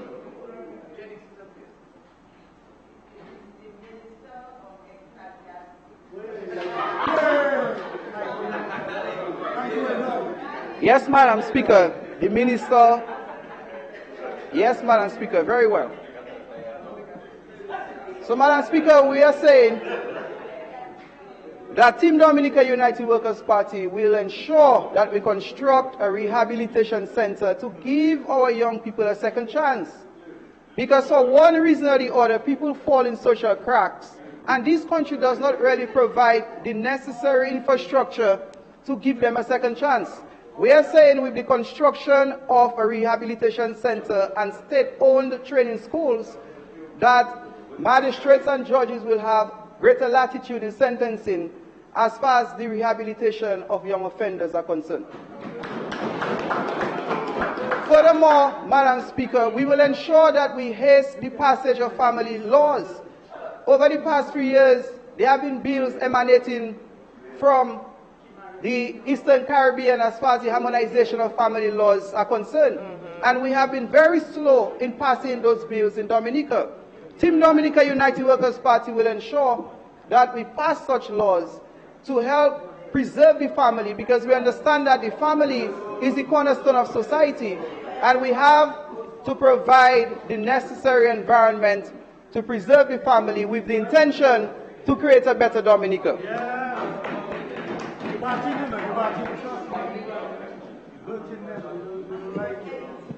Madam Speaker, I so desire to speak about the Roseau South constituency. Yes, go ahead. Madam Speaker, we have heard quite a lot about Hurricane Maria. And it's a fact, it happened. And a number of people were affected. And today there are still a number of people being affected. We still have a significant number of Dominicans who are living under tarpaulins. In the Roseau South constituency, we have quite a number of people living in hurricane shelters. In the Newtown area, as an example, we have people under the Fatima Church. In Bath Estate, we have people in the Bath Estate Resource Center. In Eccleston, we still have a gentleman in the Eccleston Resource Center. In Loubier, we have quite a number of people who have not received any kind of assistance since their houses were taken by the river. Madam Speaker, it is almost like these people have been neglected. Loubier, as an example, suffered the second highest rate of fatality resulting from Hurricane Maria. 10 people lost their lives. Several families were dislocated. More so in the Four-Bower area, the John Baptist family as an example. And to date, they have not received any assistance. It's almost with this talk about the housing revolution that the Roseau South constituency, more so the Newtown area and the Loubier area, have not felt it. Team Dominica United Workers' Party will ensure that the victims, and I refer to them as victims because to some extent they are being victimized, in that they have not received any meaningful assistance from central government as far as provisions of houses are concerned. And while I'm on the housing stock, Madam Speaker, we continue to appeal for housing for the Newtown people in particular, because we understand that the Newtown people, they're congested, they limited space for housing scope, and this central government has neglected the Newtown people. A matter of fact, Madam Speaker, in 2000, the Newtown people were promised housing in the Gwenville area. And this central government has taken absolutely no step in making it a reality for the Newtown people. With Team Dominica United Workers' Party, we will ensure that we provide adequate housing for the Newtown people. And it is not only a question of building capacity for the housing stock, but it's a question of disaster preparedness, because we understand the vulnerability of the people in the coastal area at Newtown. These coastal areas extending from Newtown to Loubier needs attention. With Team Dominica United Workers' Party, we will ensure that we construct seawalls for the people. We will ensure that the people who are in precarious or vulnerable situations will be relocated. Madam Speaker, as I continue through my constituency, I must also speak about the physical infrastructure. We have seen some improvements on the roads, such as going up to Jodel, the Castle Comfort area, and we are grateful. We are grateful for the improvement of the roads in Kingshill. But this government has been too slow in the rehabilitation of the roads from Fortney to Eccleston. With Team Dominica United Workers' Party, we will ensure that we rehabilitate that road, because as it is right now, it's almost a death trap. And we do not want anyone to lose his or her life on that road. And therefore, it will be of urgent priority for our government to construct and rehabilitate a proper road for the people of Eccleston. Madam Speaker, in the area of sports, again, this budget has provided for a larger allocation of funding for sports. Again, in the Roseau South constituency, I have made several submissions, orally and in writing, for providing financing to rehabilitate our playing fields. In the Loubier area, as an example, since Hurricane Maria, the young men have not been able to receive their playing field because the playing field has been abandoned totally by the sports division in Dominica. Madam Speaker, the young men of Loubier want to resume their football league, which was sponsored and commissioned by yours truly, the Joshua Francis Nine-a-Side Football League. And all of us understand the importance of sports. We understand that sports assist in many different areas. Earlier, we heard submissions on the issue of fighting crimes, which is a sophisticated and multi-sectoral issue. And we understand that sports has a very important role to play in combating crimes and violence. And therefore, the young men of Loubier would like the playing field. With Team Dominica United Workers' Party, we will ensure not only we rehabilitate that playing field, but we'll light it up. We'll provide the bathroom facilities so that we can have a real playing field to accommodate families to come and look at football games on weekends. In the area of Jodel, Madam Speaker, we have seen a total abandonment of care and concern for that playing field. A pavilion started in 2000 as an initiative to deceive the people of Jodel that something was happening, and since then nothing has happened on the pavilion. we will ensure with our government that we complete the pavilion, that we improve the playing field. Madam Speaker, likewise in the area of Eccleston. You have 4 minutes Madam left. Speaker, the playing field in Eccleston has been a non-issue for this government. It has been totally abandoned to the point where it is hosting cattle. And that itself is saddening because the Eccleston area has quite a number of young people and they need their playing field. But because the Roseau South constituency continues to stand with Joshua Francis, we are now asking whether that's the reason why these young people have been abandoned. I will ensure that with the new government that the Eccleston people get what they deserve, which is a proper playing field. And Madam Speaker, likewise the playing field at Kings Hill, they need improvement. We need to see the construction of a basketball court in that area. In my constituency, we need more sporting facilities. With Team Dominica United Workers' Party, we will ensure that we construct netball courts and basketball courts and also encourage non-traditional sports to facilitate our young people because arguably Roseau South is the mecca of sports in Dominica. Madam Speaker, as we continue quickly, we hear about the construction of hotels on the north. Madam Speaker, what happened to Anchorage? What happened to Cicero? Madam Speaker, Hurricane Maria did give us a blow. It affected the housing stock. It has also affected the business stock in Roseau South constituency. And we would like to see that central government provides the necessary assistance for the resuscitation of the Anchorage Hotel, the Cicero Hotel, just to name a few. Because we understand, Madam Speaker, I would like to move that the member is given 5 more minutes to complete his presentation. Seconded, Madam Speaker. It has been moved and seconded that the member be given a further 5 minutes to complete his contribution. Those in favor? Those against? So again, Madam Speaker, we'll provide the assistance to resuscitate these hotels because we understand that these hotels create employment opportunities for hundreds of our constituents. And it is important not just for the Roseau South constituency, but Dominica by extension. Because we have to grow our own. We have to develop our young entrepreneurs. We have to inspire our entrepreneurs. We need more Egbert Charles and more Suki Winston in the Roseau South constituency and Dominica by extension. Madam Speaker, in the area of agriculture, we have seen a death knell of the flower show. We have known that the Jodel area provided a spectacle as far as the flower show is concerned. For whatever reason, we have seen the demise of the flower show. With Team Dominica United Workers' Party, we will subsidize the committee to ensure that we have the flower show. Because this is important not only for the local economies of Eccleston and Jodel, but for the nation. Because in the past, Your we had time people is traveling. up. Thank you, Madam Speaker. God bless Dominica.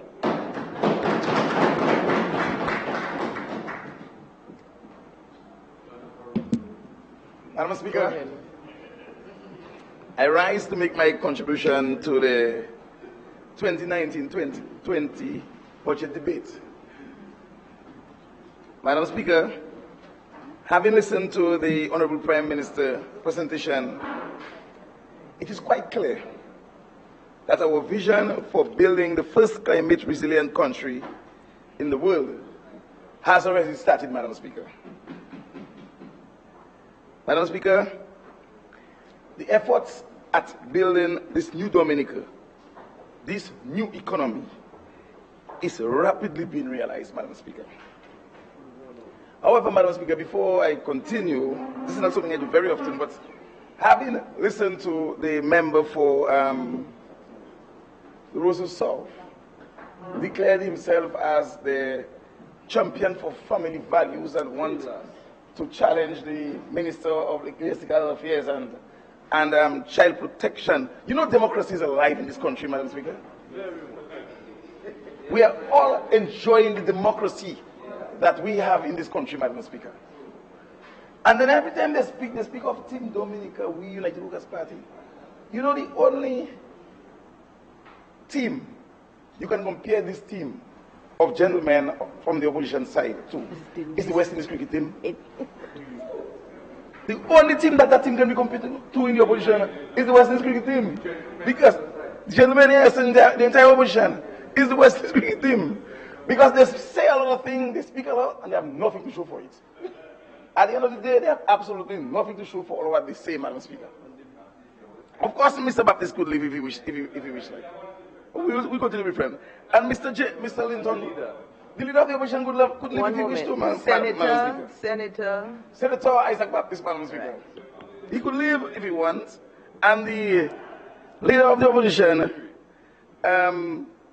could also leave if he wants to, Madam Speaker. He had this opportunity. He spoke for 2.5 hours. We all listened to him. Of course, he spent an hour and a half talking about little projects in Marigot that he could have tried with the NEP to do, in drains and so on. And he wants to be the Prime Minister of Dominica. He wants to be the Prime Minister of Dominica. And that is why, Madam Speaker, we are in a fight to ensure that Roosevelt Skerrit remains the Prime Minister of the Commonwealth of Dominica, Madam Speaker. And we will do all what it takes in support across the island to ensure that the Roosevelt Skerrit retain, when that time comes, as Prime Minister of this country, Madam Speaker. The Honorable Prime Minister, The Honorable Prime Minister Roosevelt Skerrit. And Minister of Finance, Madam Speaker. Madam Speaker, in the area of housing, Madam Speaker, you know, we are always being told that government is not empowering local authorities and nothing is happening and so on, Madam Speaker.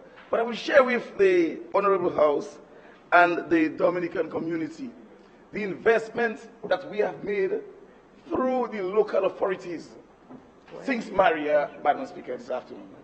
And Madam Speaker, in cash transfer through the village councils, Madam Speaker, government has disbursed some $47,143,620.26 through the local authorities, Madam Speaker, empowering our council to assist in the recovery of homes, Madam Speaker.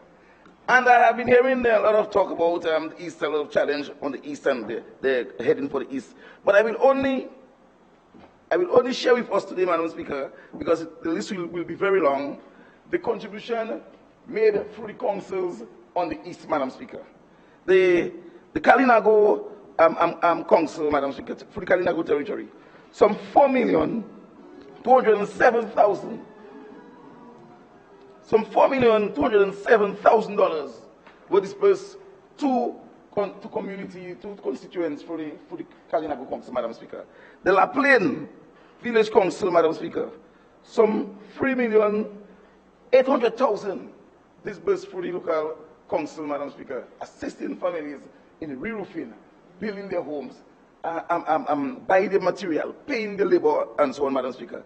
The Castlebrooks Council, Madam Speaker, $5,254,000 were disbursed to constituents between Castlebrooks and Pidisufwe through the councils in Castlebrooks, Good Hope, and Pidisufwe, Madam Speaker.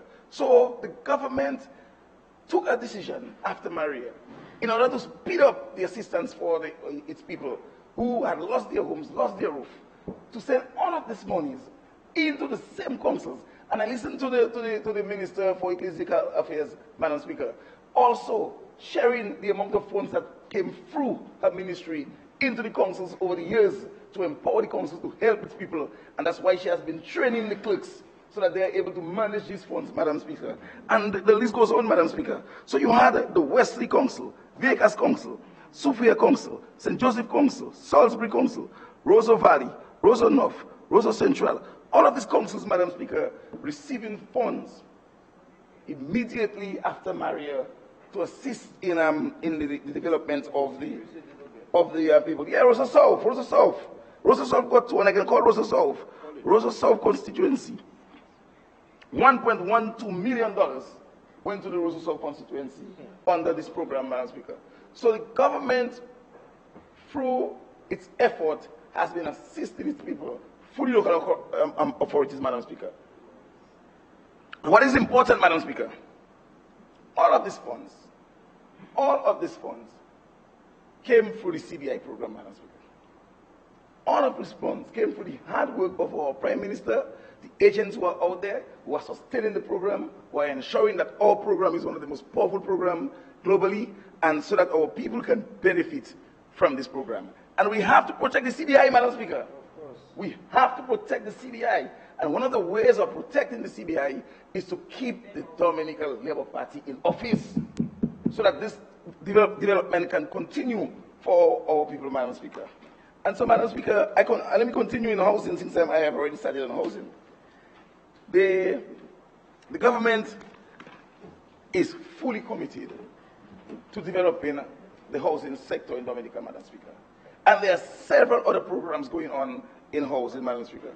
Through the MMC, Montreal Management Corporation project, Madam Speaker, a total of 1,130 homes will be built, with some 554 houses ongoing, Madam Speaker. And 289 have already been completed. Being built, plywood homes where MMC building plywood homes. Anyway, Madam Speaker, so we're talking about the government, as we speak, building 1,146 homes through one program. And then the breakdown is here. Jimit, 30 units. Grand Bay, 30 units. Bellevue Roll, 30 units. Upper River Bank, that is also on the River Bank area there. We're expected to put some 24 units there. Bellevue Chopin, 353 units, with some 352 units, with some 165 already occupied. Madam Speaker, in the Bellevue Chopin area, Madam Speaker. The East Coast, 264 units for us on the East, from Castles to the East, Madam Speaker. This is a working government.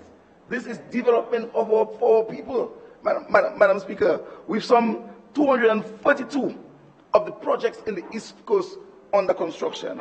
Some 33 has already been completed. And Mr. Baptist is here, the Senator Baptist is back. I am sure how impressed he is now. Initially, when we were building the houses in Castles, he was very much dead against it. But I know when Senator Baptist is passing, he's saying, wow, what a beautiful project. Because everybody is saying it to Mr. Baptist, Senator Baptist must be saying it too. And very soon, by the end of August, Madam Speaker, we will be handing the keys to 66 families in Castles to move in to their new homes, Madam Speaker. So the Ministry of Housing, Madam Speaker, is a very dynamic and hard-working ministry, Madam Speaker. Under the Sustainable Housing program, Madam Speaker, an additional 1,000 houses is contracted to be built. And presently, 37 has already been completed, Madam Speaker. And under this program, Point Michel, they're getting 10 of these houses. Sineku, 10. Hillsborough Garden, 42, Mr. Kelvadaro. Concord, 10. Marigot, 10. Cochrane, 10. Bellevue Chopin, Bellevue Road, rather, an additional 10 houses. It's a comprehensive housing program to ensure that all of our citizens who are affected by hurricane, who lost their homes got destroyed, to ensure that they are in better homes, Madam Speaker. And all of this, Madam Speaker, at no cost to the recipient, Madam Speaker. All of this at no cost. Millions, and this still does not include the $104 million loan that we have from the World Bank for housing. That program hasn't started. These programs that are ongoing now are programs through the CBI and our local funds. The hard work of this government to create an economy that is sustainable, an economy that is working for its people. And I heard the member for Marigot said yesterday that in his speech that I will use 100 million from passport money for agriculture, speaking in a condescending manner. Absolutely no respect for the country and its development. Madam Speaker, the CBI is not a passport selling program. It's a program where people are investing in hotels, in infrastructure, in everything. It's a program. It's not a passport. And nobody's out there with a bag in their hand walking about selling passport. Come and buy one. The way the man speak, the member of Marigot speak, the opposition, that's what he's indicating. from the passport money. Madam Speaker, could you imagine if the member for Marigot had to become an agent and go out there trying to sell the CBI program? Sell and talking about passport when he gets there? No, Madam Speaker. People meet in conferences. The Prime Minister sacrificed time to travel to Europe and to meet people in conferences and to discuss with them. And they buy into the program, Madam Speaker. They have choices. They don't have to come to Dominica. They can go to Grenada. They can go to St. Kitts. They can go to St. Vincent. They can go to the States. They can go to Malta. They can go to Australia. Yeah. But because we are selling a package that is attractive, we are selling a country that is relatively safe, we are selling a country that has limited crime, so people buy into the program, they invest into the program, they put their money into the program, and if you go to Portsmouth, you will see where the money that the honorable opposition leader could not have found in the budget, you will see it here in concrete. You will see it in investment. You will see it on November 7th when Keep it open. November 2nd when Keep it open. That is where the funds are, what the member from Marigot could not see. So he goes on all this rampage and talking about where the money. That's children play, you know. These children, mommy, when you go to shop, mommy, when you go, mommy, ask where the change. You understand me? This is what it is. But no, for us, it's not that. It's serious business. We are transforming Dominica. We are transforming the economy. We are training our people.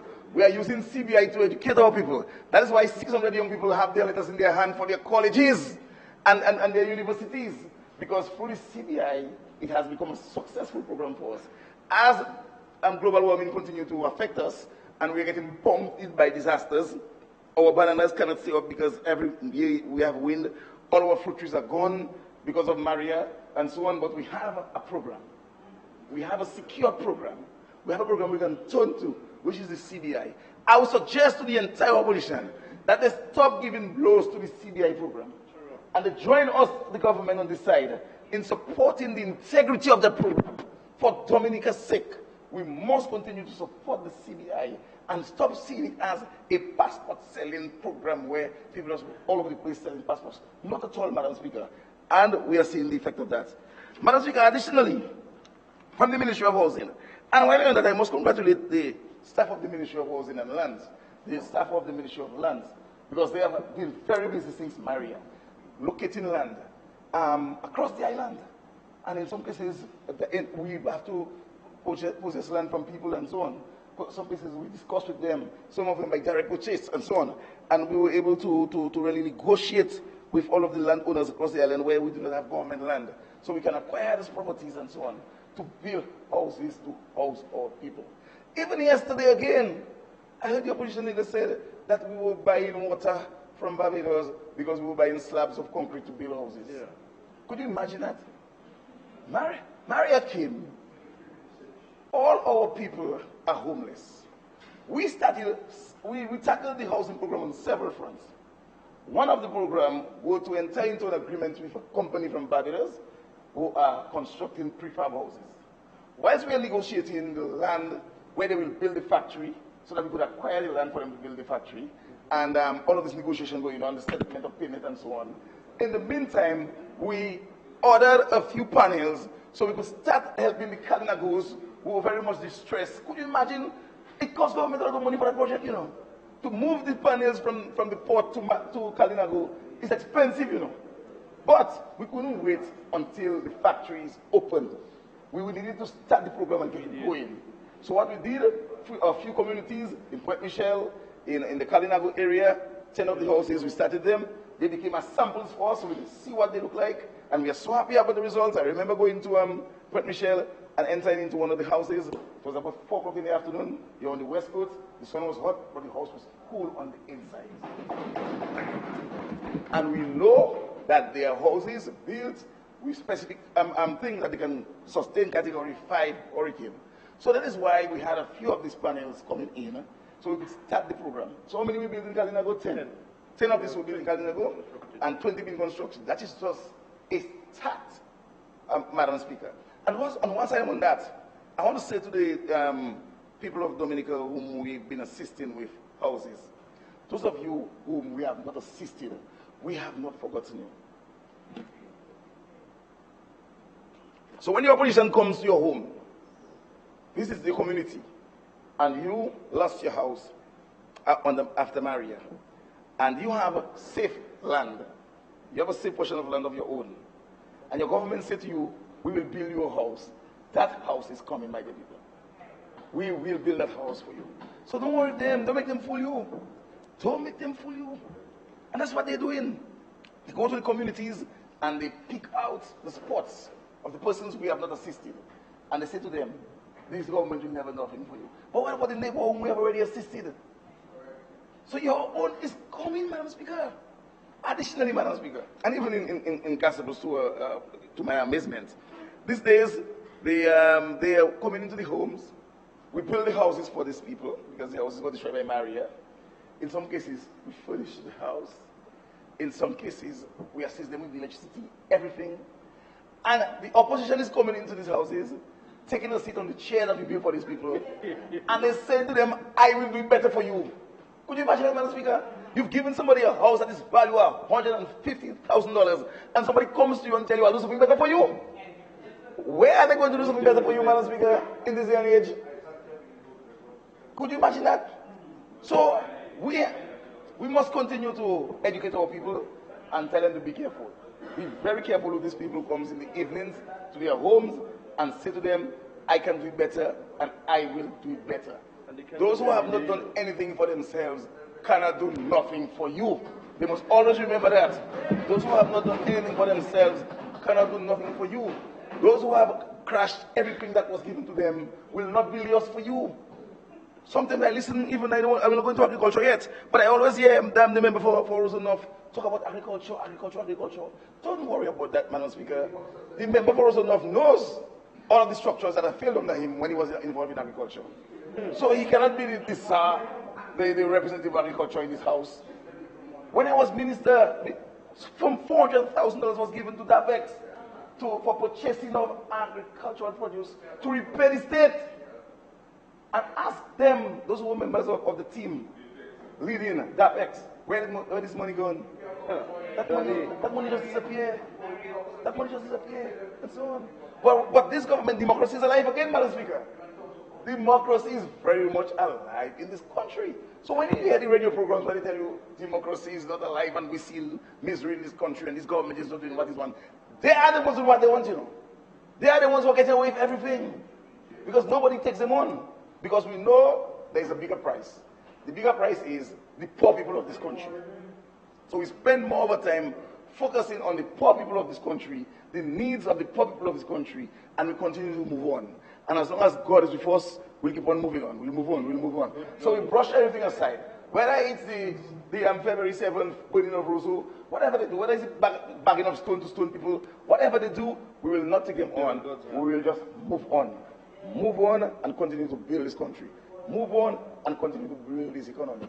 And in the same way the people of Dominica gave this government the past 4 terms, they will give this government another term to continue to work for them. They will give this government another term to build the international airport. They will give this government another term to build the ports, the development of the ports. They will give this government another term to continue to build all of the highways. This government will get another term, not by joke, but because of it works, because Dominicans are serious people, don't worry. Sure. Dominicans are serious people, and they know who are the persons who will waste their time and who is going to work for them. And they know the best leader they have right now is Roosevelt Skerrit. And they continue Prime Minister Roosevelt Skerrit. And they continue to give him the mandate to run this country, Madam Speaker. And so I'm happy to be part of the Ministry of Housing in support of all of these dynamic programs, which is transforming Dominica, especially the housing sector. Madam Speaker, additionally, as we speak, there are 120 contractors contracted by government building homes for people across the island. Apart from all of the other programs that I have mentioned, there's an additional 120 contractors contracted by the state, and they are building homes in Kalinago, they are building in Naplin, they are in Salisbury, they're in Akolio, you just name it, and they have their contracts, and they're employed. And not only that, we are making contractors of guys who only had a shovel before. Men in this country, all they had was a shovel. They are now contractors because we pull them up. Empowerment. We have empowered them. and they are contractors now building their homes and building, assisting the government in building the new economy and in building this country. So these project programs will continue, Madam Speaker. The UWP as a team knows that they cannot do it better. They know that they cannot do it at all. As a matter of fact, sometimes I say to myself, the leader of the opposition is very happy to be a member of the opposition leader. He has absolutely no responsibility whatsoever. Go when he wants, come back when he wants, say what he wants, do what he wants, and he's all right. So he's very comfortable. Don't worry about me. Don't worry about me. I'm talking about the man who wants to be the leader of a country devastated by disaster and is doing rapid progress. That's what I'm talking about right now, and so on. So he's very comfortable being opposition leader. He doesn't want to be prime minister, as a matter of fact. When he spoke yesterday, do you see anything that the member said which shows you that he wants to be prime minister of this country? He spent an hour and a half about. The first hour and a half, he spoke about the Marigot and all of the drains he wanted to fix. And then when he was through with that, instead of talking about Dominica, he spoke about his own home and how he alone had to spend all his money to cover his house. That was the next point he echoed. You heard him yesterday, everybody? That was the next point he occurred. That he had to spend all of his money to re-roof his own house. And so on. So therefore, he doesn't have a national agenda. He doesn't have a plan for moving the economy. He doesn't have a plan for managing the country. He doesn't have a plan to sit in the Oval Office, which is the Prime Minister's office on the 6th floor of the Political Center. He has no plan for that, Madam Speaker. So he's very comfortable. As a matter of fact, he all of you here alone wins the next election. So therefore, Madam Speaker, we'll continue to move this country. We'll continue to work hard. We'll continue to do what we have to do to support our Prime Minister and to move Dominica forward, Madam Speaker. Madam Speaker, I want to spend some time on the Casabos constituency, which is the constituency that I represent. And I want to thank the Casabos people so much for all of your love. The people of Pirisufwe and Brong and Sansouve, Kurup, Fantolipa, Mopo, Casabos, Formel, for supporting me over the years. Because I came into politics and I was visited very early in my days with the stressors of climate change. I don't know if you remember, Mr. Austri, when we were the second year as the Minister for Agriculture. And we had this disaster while the Prime Minister was there in Sansouve, and it was Isidore Sunday, and we were all there coming to have a good time with the people. And here came rain that morning, and 3 persons lost their lives. May the soul rest in peace. And the Prime Minister took charge with us, and we managed this thing, and we were able to get all 3 bodies from the site and so on. And from then, we have never stopped having disasters on our island and in the area. And over the years, we have lost a number of lives, but we stood together and we worked together, Madam Speaker, and we had a good fight, but we achieved a lot for people, Madam Speaker. Now we have a new village in Sansouve. We have a new village, Madam Speaker, and then you must take a trip next time to see that beautiful village, where we built the first 10 houses for persons who were affected by this disaster. Because on that very fateful day, or unfaithful day, we had a lot of persons who lost their homes in Pirisufwe because there were cracks in their yards and so, because of all of the rain. But we were able to build, with support from the Chinese government, we were able to build 10 houses for these people in this area. And then now, presently as we speak, we have now placed 2 of the apartments that we are building across the island for additional families who lost their homes. So apart from the 10 families we are already housed comfortably in these houses, an additional 66 families will be housed in that area very soon. So it's going to be a little beautiful community. Who would have ever thought that Sansouve will reach a stage where we would have all of this development being done in this community, Madam Speaker? And we are very grateful for the Prime Minister for that we were able to do that for them as well. Casabos as well, we were able to build this other housing community for these other challenged families, where we built another 10 houses for the families there, and they are very comfortable in the new homes, and we are very happy about that, Madam Speaker. And we continue to develop our constituency under the DVRP, Madam Speaker. Under the DVRP Disaster Vulnerability Reduction Project. $122 million will be invested in our road network, Madam Speaker. And the Prime Minister echoed it in his presentation from Ponkase to Tarish Pit, Phase 1, Castle Guajab to Castle Phase 2, Castle to Pidisufuye, and Castle to Fruit Kalinago territory to Atingan. We will have a highway, a modern highway, like everybody else, Madam Speaker. And I say to the people of the Castle constituency, just take some patience.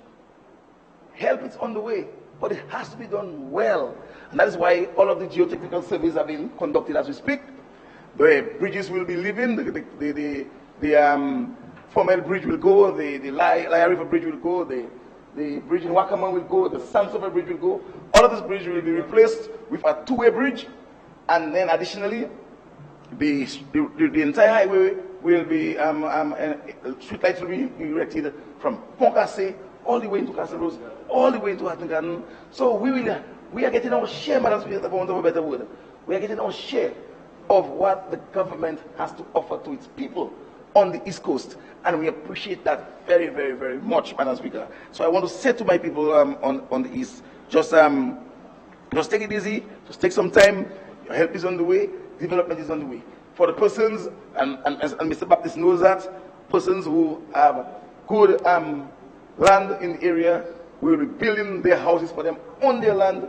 We have already identified 10 families under the Pre-Conco project, where very soon their houses will start, and we will settle them into their comfortable homes under the new program. So, Madam Speaker, I am very happy with where we are at today. One of the things I said to my people the last night at the meeting, that we are safer in the Casabos constituency today than we have ever been, thanks to the Labour Party government. In the past, when hurricane is coming, I don't know where to turn. I have to walk through the constituency and ask people to take people into their homes, take families into their home. So I will find myself early the morning before the hurricane, or 2 mornings before the hurricane, and ask families to take people in. Today in the constituency, Madam Speaker, we have now turned the Pidisufuye Primary School into a hurricane shelter with a concrete roof, thanks to the Ministry of Local Government, Madam Speaker, and DALCA, and the Government of Dominica. So we have placed a concrete roof, and we are completing that for hurricane shelter for the people of Pidisufuye. In Sansove, there are no hurricane shelters in the apartments that we are building. So 2 of the units on the ground floor has been transformed into a hurricane shelter, a meeting center, a conference center, call it what you want. So our people of Sansove, we can move all of them now to the 2 apartments that we just built for them. In Casabros, Madam Speaker, we have the Casabros Secondary School as a hurricane shelter. With the effort of the government and Digicel, Casabros now have a brand new primary school. So the Casabros Primary School is now a hurricane shelter. The Casabros Secondary School is an additional hurricane shelter. And we still have the two apartment buildings in Sikwi, where the 2 apartments in the ground floor is now a hurricane shelter. So when if a hurricane is coming to Casabos now, there are now 4 government buildings in Casabos that can be used. Isn't that a good government, ladies and gentlemen? Brothers and sisters, members of this house? We have 4 buildings. And apart from that, in Good Hope, where we have only the youth center as a hurricane shelter, quite a number of families, through the effort of this government, were able to put a piece of concrete structure on their homes. So this hurricane season, they're not going nowhere. They are staying home this hurricane season, because between the last year and a half, with support of the government and their own family, they were able to put a piece of concrete. So we have quite a few elderlies in Good Hope who will not be moving this hurricane season at all, no matter what. Not that the place is the safest place, it is still a disaster-prone area. But the effort that the people have made with the support of the government in supporting them, so instead of just building, re-roofing, they add a piece, a washroom, a comfortable room, a large enough room that can take themselves and their family, and they can invite their neighbors. Yesterday we had a meeting in Casabos, Madam Speaker, And one of the gentlemen stood up and said, because of the Labour Party government, anybody who wants to come and shelter a hurricane at his home can come. Because the Labour Party government gave him a concrete structure which he never had before, Madam Speaker. So this is what we are talking about. This is the kind of development we are talking about. Development of people, Madam Speaker. And that development of people has to continue. That development of Dominica has to continue. And the only way it can continue, and I will say it again, Madam Speaker, to avoid being repetitive, is for us to ensure that we keep the Honorable Roosevelt Skerrit as our Prime Minister, Madam Speaker. And I am making it as an appeal to my people to say to them that, of course, things are hard. Of course, we have our challenges. But nobody in Dominica could do it better than this Dominica Labour Party. No other group could do it better than this Dominica Labour Party, Madam Speaker. And I am looking at the team that is coming in for the next election. I am seeing a solid, powerful team of persons who made sacrifices to contest the next election for the Dominica Labour Party, Madam Speaker. I am very impressed with the team that I'm seeing contest the election. And I know in Castle Bruce, we have an Octavia Alfred who's going to win the Castle Bruce seat no matter what you say. Rest assured that she's going to win the Castle Bruce seat. And so on. And I have nothing against persons who have retired, but persons who have retired and comfortable at their home, who cannot face the stressors of the challenges of moving when disasters. Nobody's going to elect them back to office now. That's not for them. You need a young person with energy who can move and put their boots and move. That's what we need now. And that's the kind of support Prime Skerrit is looking for. And that's what he's going to get in the next election, Madam Speaker. And so, Madam Speaker, I want to just say to the people of the Castle's constituency that we are in good hands. We are in good hands with Prime Minister Roosevelt Skerrit. We are in good hands with the Dominica Labour Party. This progressive budget has everything in it to move this country forward. In tourism, in infrastructure, in agriculture, in commerce, you name it, we got it. This $25 million that is going to be invested in the agricultural sector will transform the agricultural sector. We have assisted in fishing across the border. But rest assured that when this program comes, and as a matter of fact, the program management unit is already in place. So we have already started the program as a matter of fact. But when the benefits start reaching the recipients, we will see our agriculture move forward. The fact that we are self-sufficient in eggs is not by mistake, you know. It's by proper planning. We ensure that we brought in enough chicks after Maria. That is why we are self-sufficient in eggs today. The fact that over 447 pounds of chicken pass through the abattoir is not by mistake. It's by our hard work and planning, Madam Speaker. The fact that we have all of this fish entering into our country is not by mistake. It's by the government taking a decision to invest in all of these fads that we have across the island. That is why you meet in Blue Marlin and you meet in this kingfish and all of this thing all over the place around the island. Wherever you go, you meet fish. Because we have invested in our fishing industry. And we have all of these fads out there, and our fishermen can go out with their boats and they can come with a good catch and they can really help assist in the food security that we enjoy in this country, Madam Speaker. So everything we're doing is a plan for the future, is to secure the future. I want to say one more thing before I leave. When we were building the road from Poncassi, from Kenfield to Poncassi, it took a while before it got completed. And there was a lot to be said. But we were building a resilient road. Maria came. All we had to do after Maria, for the most part, was just clear these trees and the landslide. But the integrity of the road stayed. I'm talking about from Poncassi to Kenfield. That's a road where you always had a landslide. But because we were building a resilient highway, it sustained Category 5 Maria. So then we were able to head to Roseau from the east in a quick time. Because all we had to do was push the landslides away and cut the trees. And this is what is happening. This is part of the new economy that we're building in Dominica. This is part of the resilient economy that we're building so that we can handle the stresses and the shocks of natural disasters when they come around, Madam Speaker. So, we're going to continue supporting the Dominican Labour Party government. We're going to continue supporting our people irrespective of color. The $524 million that was spent in Casabos, my dear people, It did not go to level rights, It went to everybody in the Castle's constituency who needed assistance. And Senator Baptist knows that. Senator Baptist knows that. He knows that the persons who received that $524 million in the Castle's constituency are persons who are affected by disaster, irrespective of color. So therefore, these persons are going to vote with a conscience.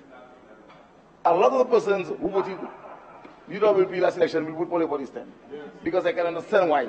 Because they're satisfied with the work that the government is doing, and they are never ungrateful, so they will be saying thank you. And they'll be saying thank you with their votes. That's the power that they have.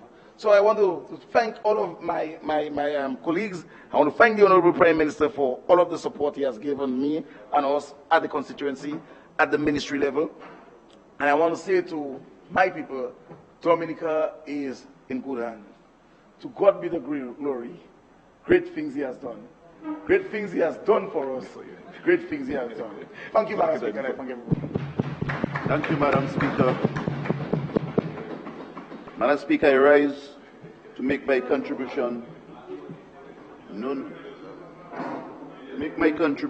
towards this year's budget and to congratulate our Prime Minister on a visionary, concrete, ambitious, and all-inclusive budget. No, I'm checking something. Madam Speaker, the budget comprises a combination of different measures. We will continue to transform Dominica, which is something in a positive way which we are going to see unfold in front of us. I listened to the opposition leader present the rebuttal to the Prime Minister, and I must say I was very disappointed. Actually, I'm a man, whenever I come to a parliament building, I like to listen to the opposition just to see if there's something that we can add to ours or to make it different. But I must admit, it was the worst in the history of this House for me. Madam Speaker, this budget gives us much hope to the people of Dominica, clearly displaying what is still to come from the very caring Prime Minister. You see, he presented his budget with passion. He cared. But it was a flat budget, a flat rebuttal. No. I'm talking about right there. Flat rebuttal and with no conviction. You all didn't even believe in it, but you all were forced to do a sort of a plot type of program. It's true, I saw it. So gentlemen, let's put the facts where they are. However, Madam Speaker, every Dominican has benefited from this Dominica Labour Party in terms of its budget. Every single Dominican. When we look at some of the measures in the budget, where we speak of schools, for example, which is very, very important. Right now, schools are free from the preschool right to college. Children don't pay any school fees right now, and you know that recently. Free transportation, there's school feeding programs, uniform allowance. You all won't know about that because right now we're actually preparing the uniform allowance. And the mothers and the parents and the children are happy about that when you couple their books with that as well too. We gave $20 million for tertiary education, where we're helping everybody around the place in terms of, going to university. And this has nothing to do with red or blue. And what is happening here is the parents are making some savings where they can use the money that they're saving here to do other things at their home. And I think that's a caring government. We look at the hospital fees. We have abandoned the hospital fees. We heard what happened here when we announced the new hospital, and we're proud to see that this new hospital is going to open very soon in terms of a certain wing of it. Instead we come here and applaud it, we kept crying down our new hospital. And I mean, I'll be honest with you, I come from a medical background. We have made headways in medicine in this country. Headways. What we inherited in medicine from the 4 disastrous years, you heard about the dialytical services we have here in terms of providing dialysis. When we got in here as a government, there was one non-functional one. That is true. You know what it is? One non-functional. We brought it to 4. Under our reign, we brought it to 4. Then we brought it to 7. Then we brought it to 12. In the US, we're going to have 14.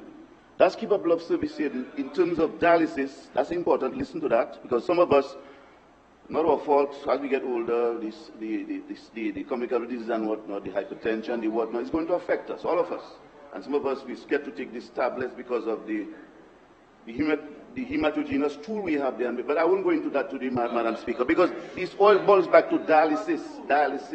It boils back to that. Because hypertension, if not treated, will kill your kidneys. That's where the problem stems from. But today is not a day for me to go into the whole pathophysiology of this problem with the hematogenous tool we possess, Mr. McMahon. However, no, relax, brother. Making way for new, more vibrant people. Closer for enough. Right? But we'll deal with you all. Mr. Isaac will take care of you. Okay, let's get back to track now. Okay, now we have the Yes We Care programs, or, people needing Yes We Care. You see, the members of the opposition, they don't understand what it is to take care of people. You all have no clue. No clue whatsoever. We have instituted new programs in terms of our mothers, and let's look at that carefully. Before, the mothers used to get $5.75 as a grant. But with the rising cost of, cost of living, you have to factor in $1,000 as a grant right now. I, as PAREP, my grant for my pregnant mothers is already $1,000. $1,000. Yes, constituents. You have to listen to that.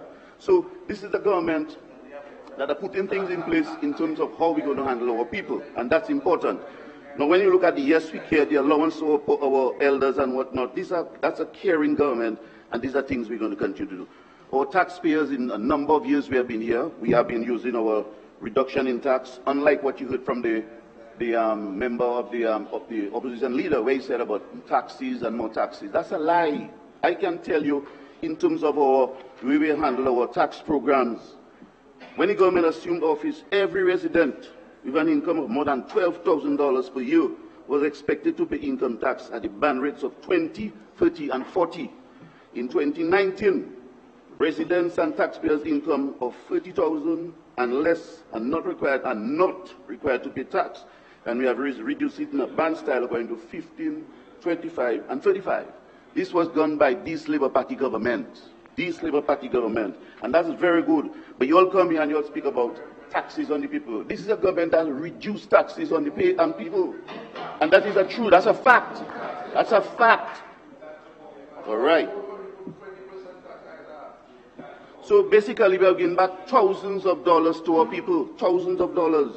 Right? And these are just a few examples.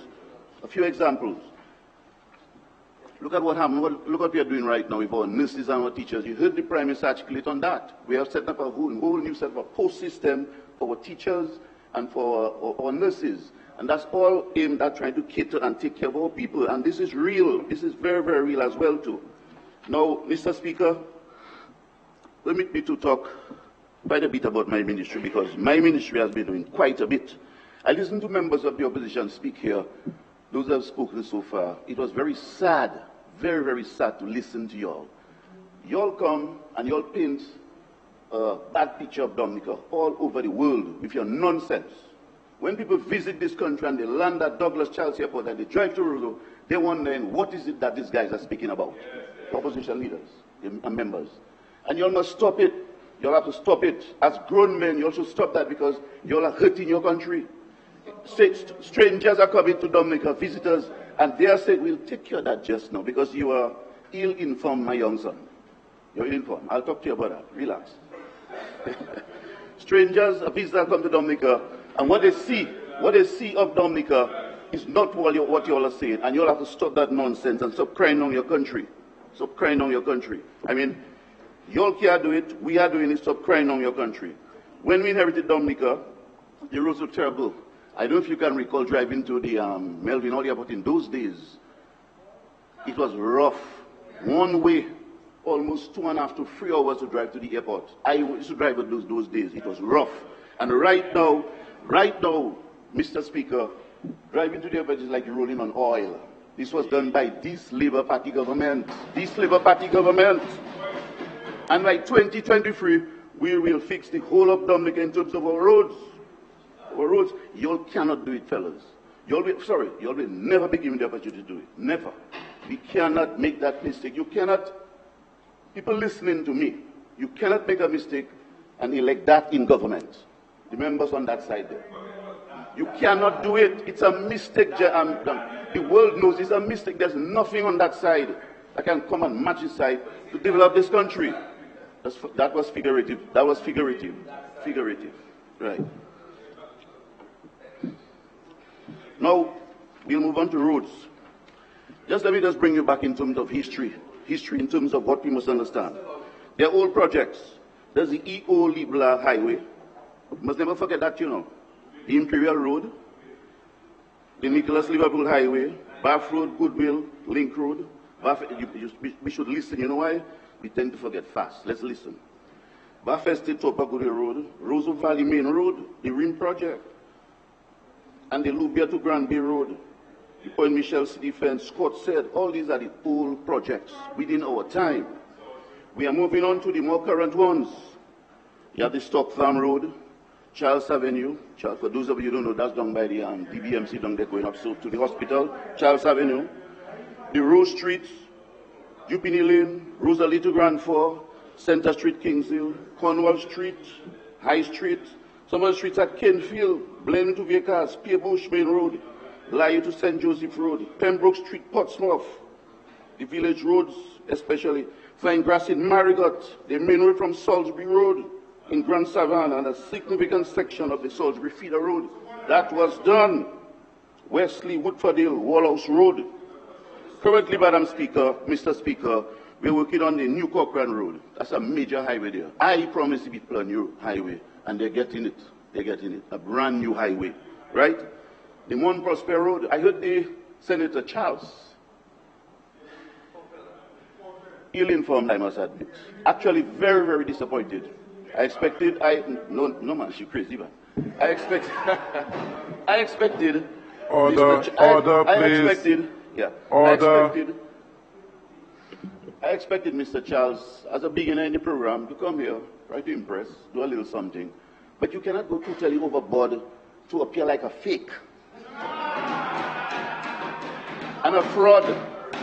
And I will expose some of the lies of the senator. And Senator, you know you're lying on all of them. All of them, but we'll be with us. I took notes, you know. I took notes. You know, but it was so, Minister, Minister, you know, I believe saying lies is a little bit unparliamentary. So let's use untruths. Sorry. Thank you, Mr. Speaker, untruths. Thanks for correcting. Yeah. But let's get back to the substantive part because that's for the end. So we are working on the Copthall Road, for example. I don't know where the senator lived. Well, of course, the senator stayed in Copthall for some time. I won't go into the details of the personals at all. I won't do it. But Copthall is an area in the Roseau Valley that's prone to the flooding and the water from Mount Prosper. Anytime there's a weather event, Copthall floods. The people are under pressure from the river, which is the Rose River, and the Copthall gutters there. We have established a first phase of this project there. That's a major project. Copthall has been true to the Dominica Labour Party, and they will not turn their backs on that because they wanted that project. And they got the first phase, and we move into the second phase. This is a major project. Major project.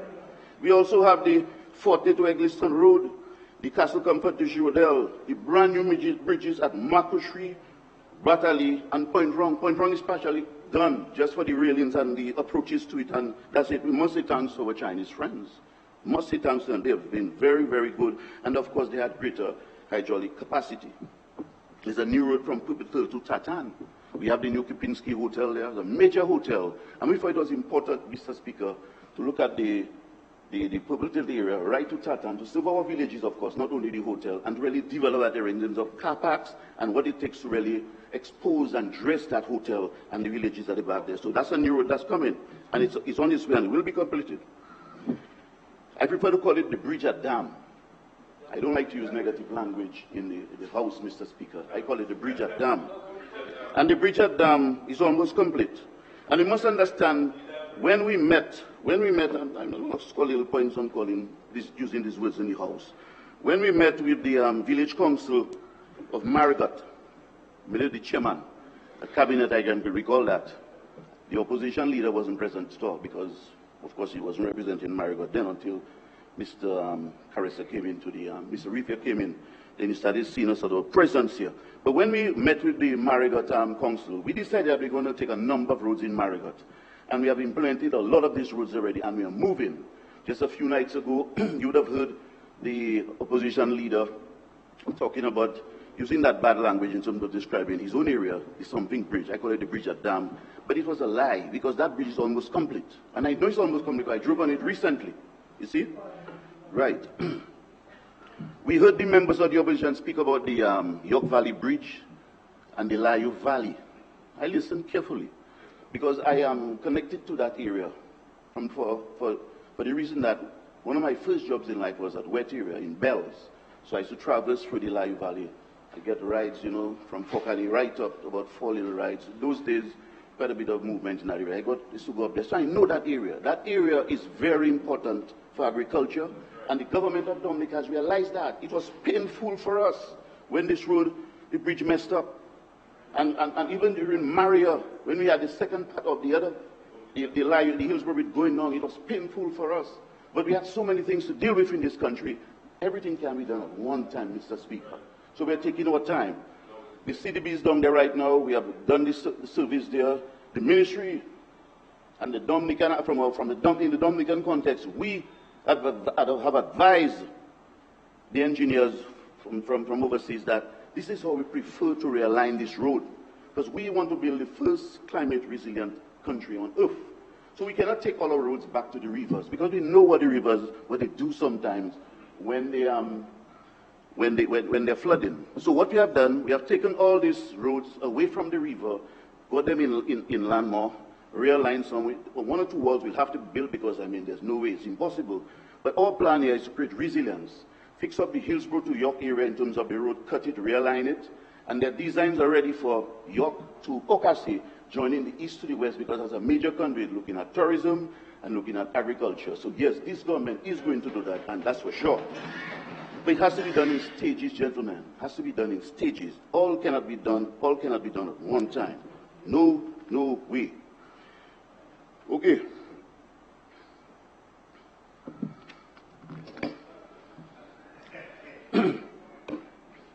Now, when we look at the south of the island, we have the Lubia to Bagatelle.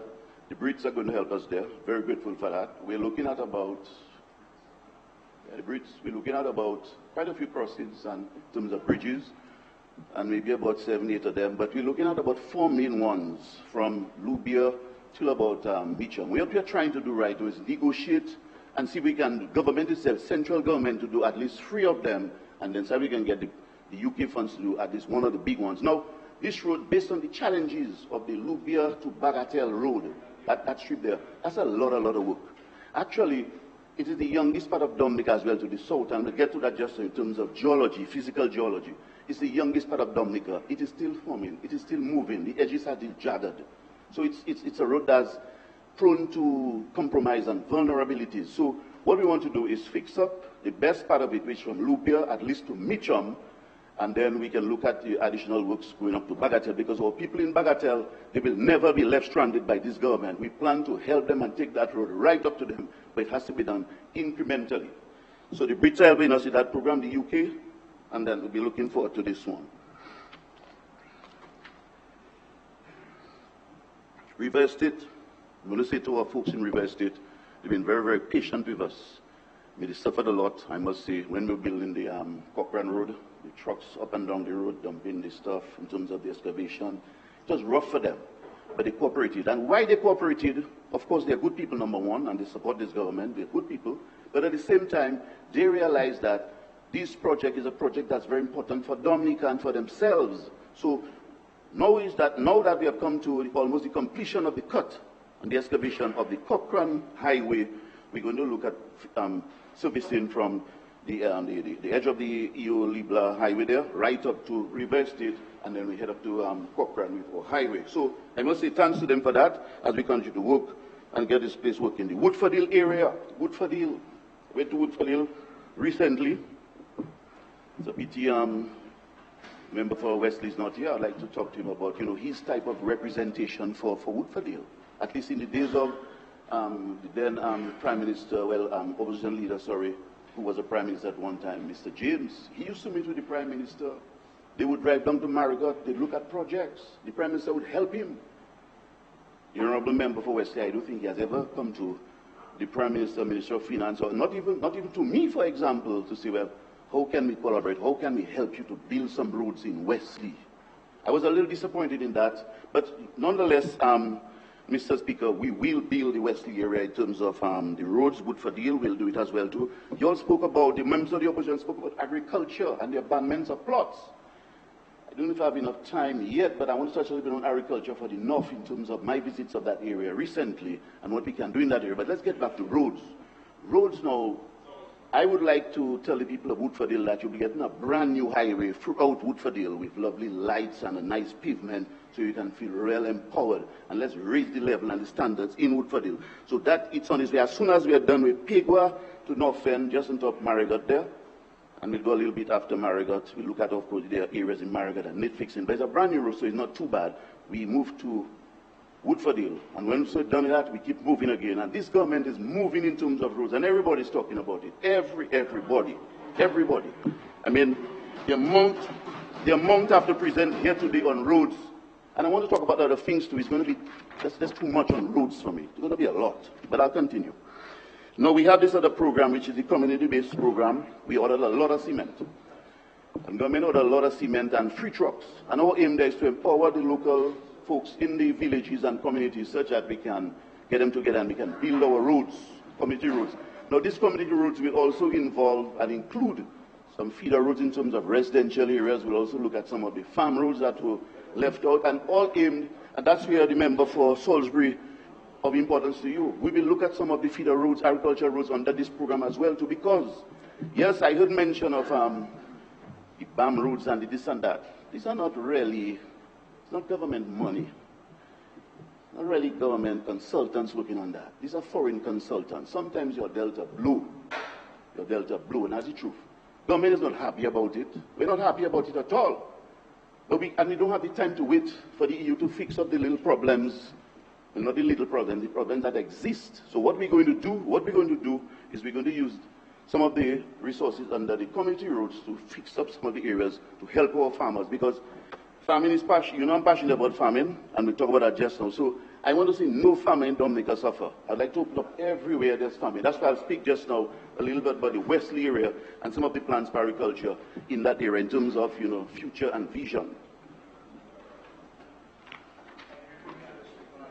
Thank you.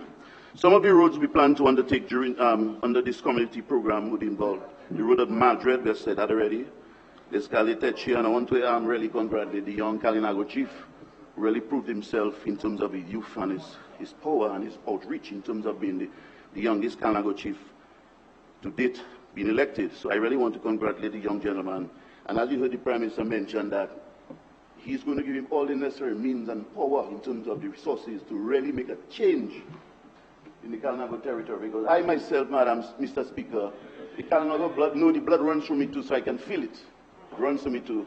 Unlike some of our members here on the opposite side, it doesn't run through you all, so you all don't feel it. I feel my Kalinago people because the blood runs through me too. You see what I mean? So we know it is. Right.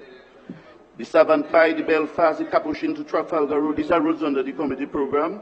And we have started preparing roads like the Pleasance Road in Laplin. We were there last week, we looked at it.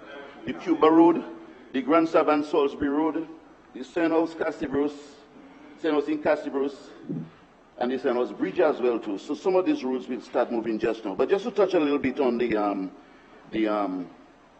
we spoke about the delegation that came in some time ago, came into cabinet, and we met them from the Marigot and Village Council. But it's sad, you know, that the member for the Marigot constituency, leader of the opposition, I don't think he was aware when he got wind of that. Well, there's no representation there, so he could not be aware, poor fellow. Sorry, the member of the Marigot constituency. So we have done quite a bit of roads. From that meeting, we have rehabilitated the Fine Grass Road, the bridge at Dam, as you can see, and we are doing the Valley Road, the North End, the Monkey Hill, and other programs under the community program. Crews from Marigot also have been mobilized for this sort of roads in terms of the community road improvement program, and we want to empower people. You will hear much about much spoken about the Roseau Enhancement Project, and you will recall when I made mention the events that took place in February some time ago, trying to burn down my New York City. I was not happy about that at all. I say that boldfacedly. That's my New York City. When I leave from the Trafalgar Falkland area and I'm driving to Roseau, Roseau is my New York City. That's what I know. I'm from there. I'm not going nowhere in life. So I was very, very disappointed in what happened then. But that's past for now. We'll take care of that eventually. But our aim now is to fix Roseau up. And to fix Roseau, we have done the West Bridge, as you see. We have fixed up the railings on the bridge linking up to by the stadium there. Looks very classy and looks like that one as well too. The China Friendship Bridge suffered some blows too. We're doing some work there in terms of the Wasco and running those pipes under there so we can get to a pump station. And in the future, we can look at another project for waste treatment. You know, just listen, because it's a vision and a policy that's unfolding there in the head one time for you all. And then we went on now, what we're doing now, building these 4 walls, these 4 river walls. And the aim here is to build the walls to protect the city. You all can recall, but you all seem to forget what Maria did to us. I can't forget Maria. I've lived through David and a few others. I've lived through Maria. I can never forget what happened. Just imagine saying to someone that you have a meshwork of logs blocking your Bathurst bridge. Water flows into the city. That sounds like it's an impossible thing, but it happened. So our aim here is we dredge all those rivers, definite, fix up the bridges nicely, build the river walls, 4 major river walls, so the estuary, in terms of the water flowing down into the ocean there's no occlusion and the water won't go into the city. At the same time, we're going to look at undergrounding of all our cables, utility cables. We said we want to be the first climate resilient country. So we'll underground that. We put our pavements for you to walk and our people to feel proud and they feel prestigious and they put on their nice clothes and they're walking in their New York City in Roseau. Our nice little lights and whatnot to blend with that, lovely roads. Let some programs paint our buildings and really boost that city of Roseau and give it a new look, a new look. Right now it's unfolding right by you there. And the plan for the river walls first would be, I visited here 2 weeks ago, all our lovely walls, the landscape, nice trees, toilets, vending stalls. Just imagine living in a city where there's a clean river flowing through it. You don't see these things in the world, eh? Dominica has one, and we'll make that Roseau our New York City in a lovely way, and this is going to be done under this government in a resilient manner.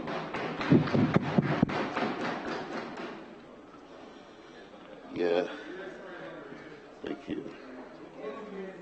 No, it's unfolding. It's unfolding. No. Shh. Order, please. No. The international airport. I happen to have been the central livestock farm in Londonderry. Listen to that, gentlemen, because that's the truth. The central livestock farm. I have the plans for the international airport as it's really related to you all, you know. As in the days of the UWP, I'm sure my good friend here, Mr. Baptist, knows that. Under the UWP, when they acquired the Lavilles estate and some of the lands in Wesley, and the reasons for the land acquisition at that time, and the government of Dominica, the Labour Party government, paid the Lavilles for it. Synchrony. Let's look at it. Please. Yeah, chronology. Sorry. Relax. That alignment wasn't the best alignment, gentlemen. It wasn't the best alignment. It was, I wouldn't say it was a mistake. You can't try to correct a mistake. It was a mistake. Let's forget about it. It was not good idea. It was not a good idea. We have taken our time. We have engaged a firm. We are putting money into a special fund. We will break ground this year too.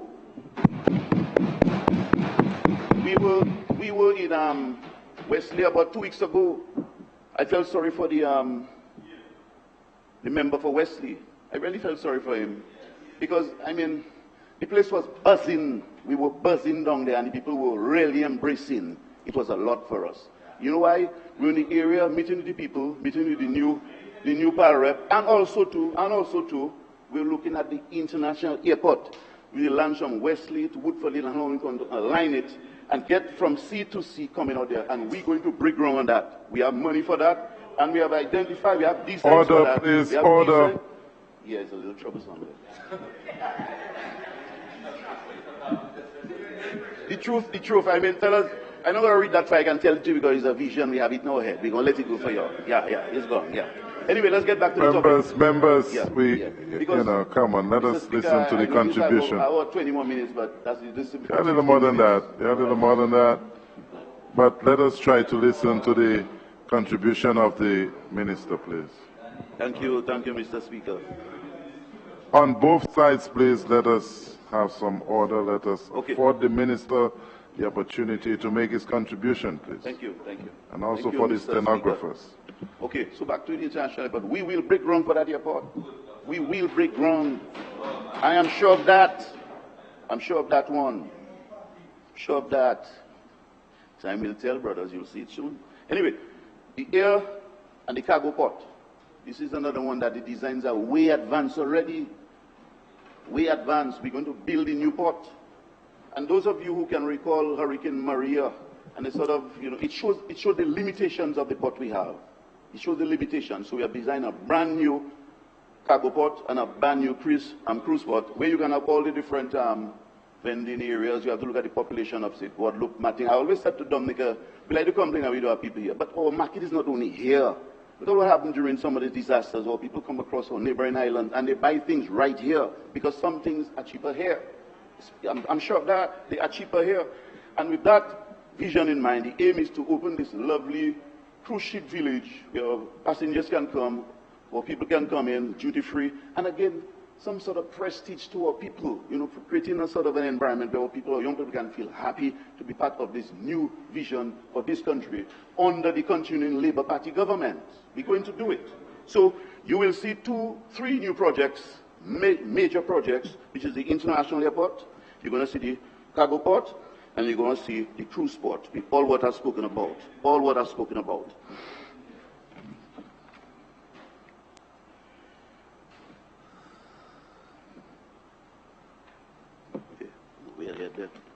Okay, Mr. Speaker, this government made 2 major decisions. Well, we have made a lot of major decisions in our life, but 2 that stand off a lot and have paid off a lot.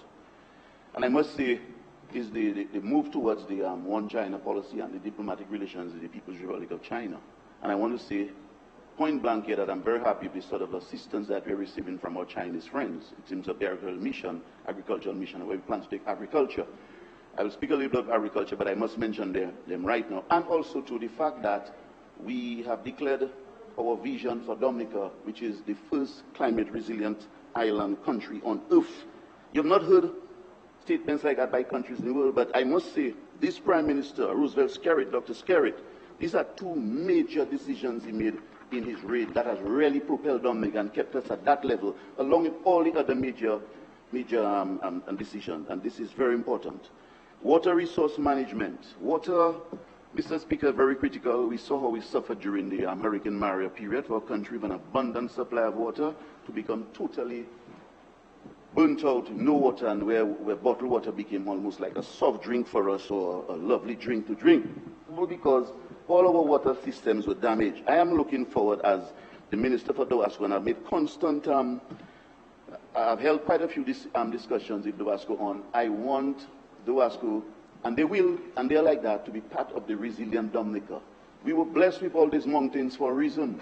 Yes, it's hard to develop roads to get to them, landslides, stabilization, edge failures, but it costs a lot of money. We know that compared to flat land development. That's why we need mountain road engineers. However, I have always said that the water supply, or the water source rather, for the capital city and some of the low-lying coast areas must come from the Roseau Valley. And the reason for that is there's clean water up there. There are 2 reservoirs up there. You know them quite well. There's the Bury Lake, that's a reservoir, and there's the freshwater lake. We use the freshwater a lot for hydroelectric, hydropower generation. So let's leave that one alone. We have the Bury Lake, which is a crater lake. That's right there, but there's quite a bit of water seeping below there and going through the rock beds. And we have to use this water to feed the capital city. Yes, the tanks at Montrose, they're fine. They're all right, but 2 days with no water, they're gone. So that's not my idea of resilience. So I'm very happy to mention in this project here, along with other water projects, which we'll speak about, that we're going to look at a new source for the Roseau Valley. Yes, because we have tried 2 of them so far. We've gone to the heights of Mount Prosper, Wabeson there. Nice clean water as well too, in that say, Mona, Migotrin to Monwat, water basin if you want to call it that. But there's quite a bit of land movement there, dropping as much as 20 feet, and every time your new source keeps it eroding, so it's not helping us there. So we have gone through an older part of the Roseau Valley, which is the Bury Lake, which is a crater lake, and the seepage of the water through the rock beds and catching them down lower stream, which has worked a lot for us. So the plan for this new water system is to look for an area. We have found the area a little high up in the Providence area. We're able to run that water to the capital city, serve the capital city, and send it on the west coast because the mountain is much taller on the west coast. This is the sort of water sources I'd like us to look at. I'm not really a fan of, say, pumping and generators. I'm not a fan of that because this is not, to me, that's not 100% resilience. I like to think of nature, gravity flow, and let's run the program. So I'm happy to report this project. Very happy to report this project.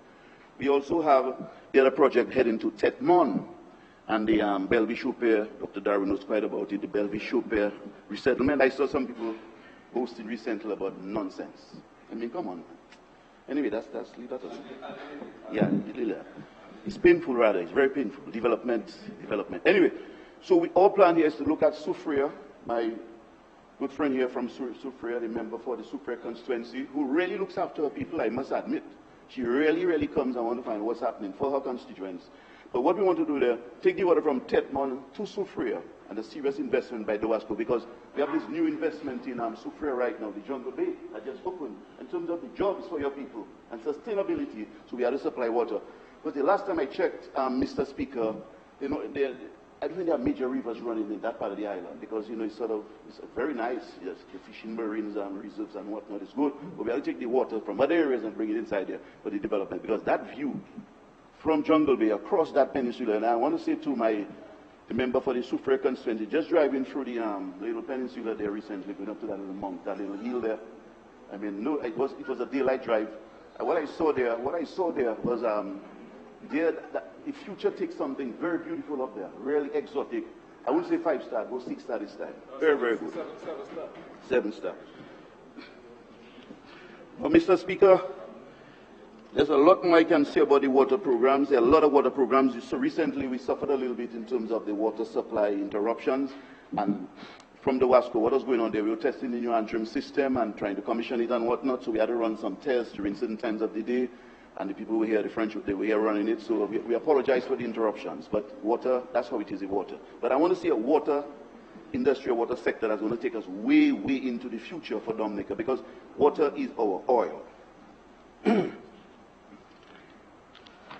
Now, yeah, I think we can head on to other programs now. Yeah. Okay, Mr. Speaker, I want to talk a little bit about agriculture, but I'm going to do it in a sort of a no, I'm an agriculturist. I'm not speaking as a minister, I'm speaking as a farmer. And I want to share some of my experiences with farmers in terms of the budget address. You would realize, those of you who are farmers here, and a lot of the farmers listening to us, what we suffered after Hurricane Maria wasn't a joke. Our whole crop system was damaged. Livestock, poultry, crops, the roads were a mess. We immediately went on a program. You can do 3 things when that happens to you. Short term, medium term, long term. But you must bear in mind, short term was taken care of. You saw the lovely colors getting back into the market, because you can remember, you know, I used to bring in vegetables from overseas. You know, I used to bring in eggs from overseas for almost 40 years.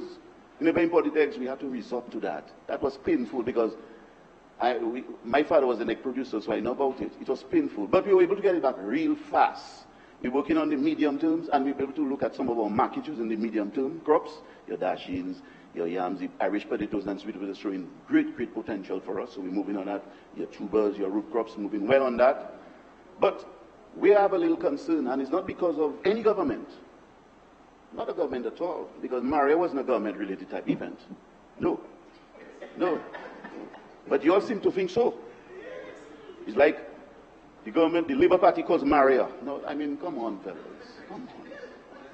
I've never seen that in my life yet. But I know that you all know that you all are just playing politics with the whole program. But let's get back to real serious business, because agriculture is serious. We have to look at our 3 crops. And our 3 crops for me would be the avocados, the citrus, mangoes, and other exotics, and what we have here, your breadfruit and this. But the real dose of economic value. No. The World Bank is coconuts, very true. Coconuts, not coconuts. The World Bank project will help us to a certain extent, but central government is not going to rely only on the World Bank project. No. We are developing tree crop diversification programs for replanting to give farmers plants. However, we have to be careful with diseases. I don't think you're aware of what the challenges we are faced with right now.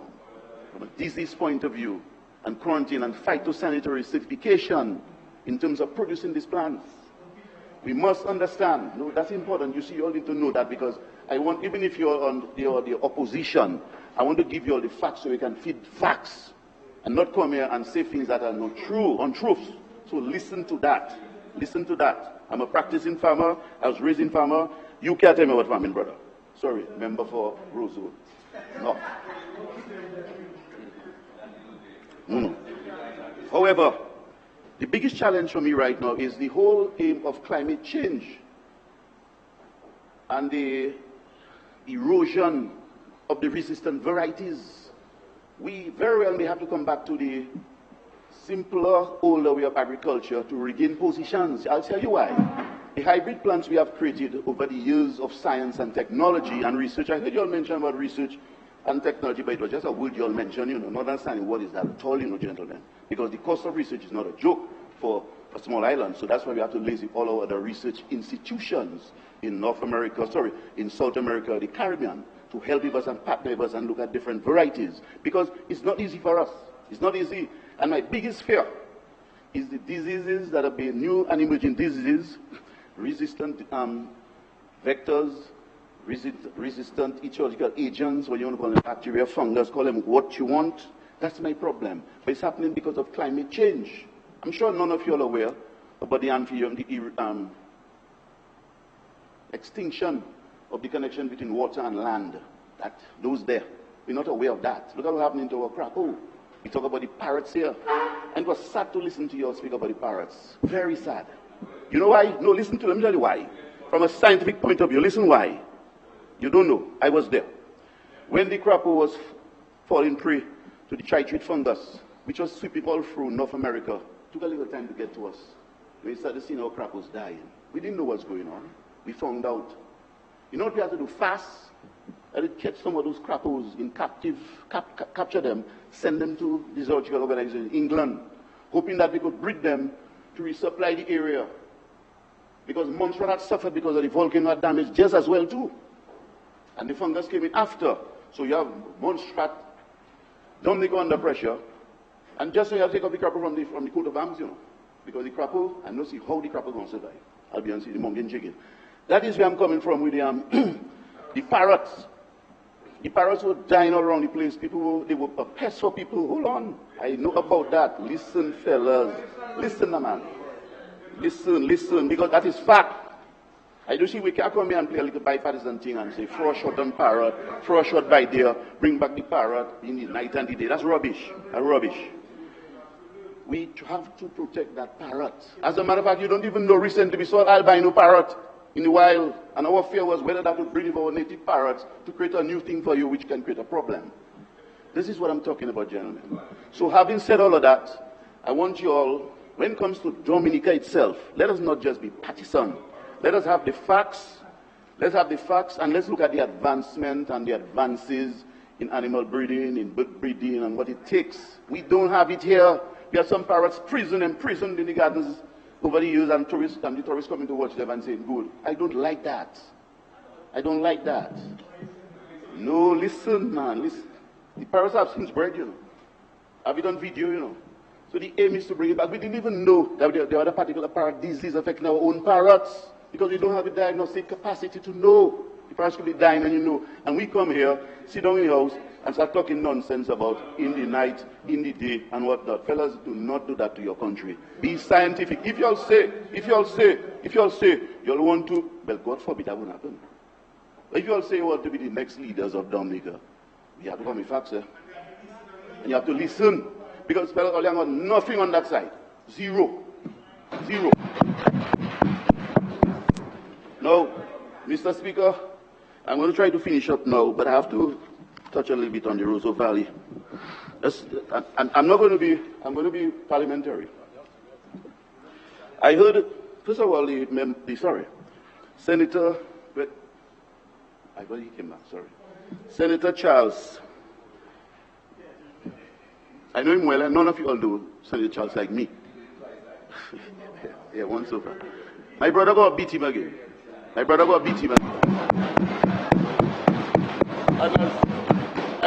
you smiling there. Sorry, member for Rosendorf, my good friend from Salisbury, Rosa South. Like my good friend in the center there, Mr. Babbitt. My good friend. Member for Salisbury, member for Salisbury. Member for Salisbury, Senator Thomas.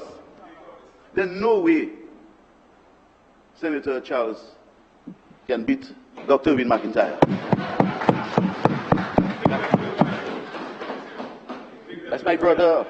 No, Ashmi. You see, my aim was to serve a certain time in politics, and look at another part of politics after, You see, because the Labour Party is an organization, it's a family, right?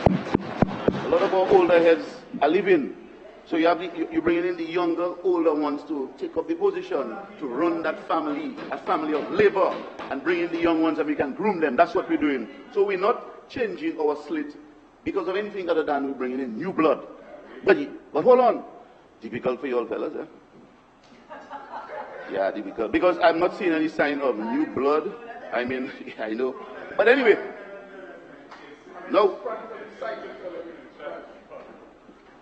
You heard Senator Charles speak about he was instrumental in delivering relief material in the Rosa Valley. That's a bold-faced lie.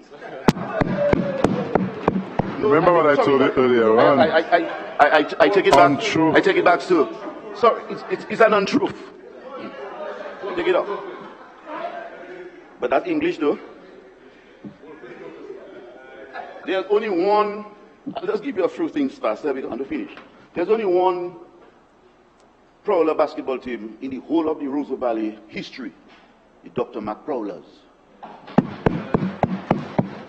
I have problems with when the center comes and takes them call it Ronald Charles Prowlers, because the Prowler bite him. I'll be honest with you. Prowlers is that. Listen, you're not catching the drift, man. Right. You saw recently on his little thing there, rolling with Ronald Charles. It's only one person you're rolling with. Either coin that to me, rolling with that man there. All right. No, but then you're not understanding the drift, man. Right. You heard about the China wall this morning? Yeah, this afternoon. Yeah, the China wall. But you see, we tend to forget. During Ophelia, the trough, the Christmas trough that kept us in the valley, tropical storm, Erica and Maria, what happened on that road there? And guess where? Every single person around the Rosa Valley, where they pass through? Through John Mac Farm. That's the main road. That's through John Mac Farm. It just happened to be an area where we have a piece of land. So what you're trying to say, the government should not build a road by its road, because when that cliff comes down all the way from Glasgow towards Montpellier, die up there, should just block the road. Fellas, let's be honest, not because it's in my area / to come and criticize that way, because that's not a wall that's been built to protect a house. That's a wall to protect your road. So it's painful, but I guess it's politics, and we have to understand that. It's politics. No, it's to listen to to listen to that. No, that China, that wall you speak about, that wall you spoke about there, and you criticize us about. This,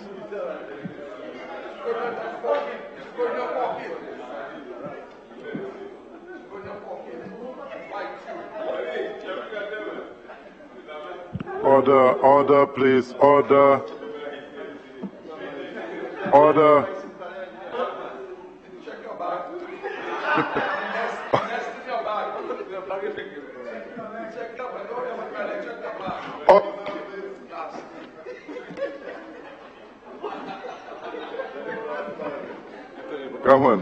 Come on, members.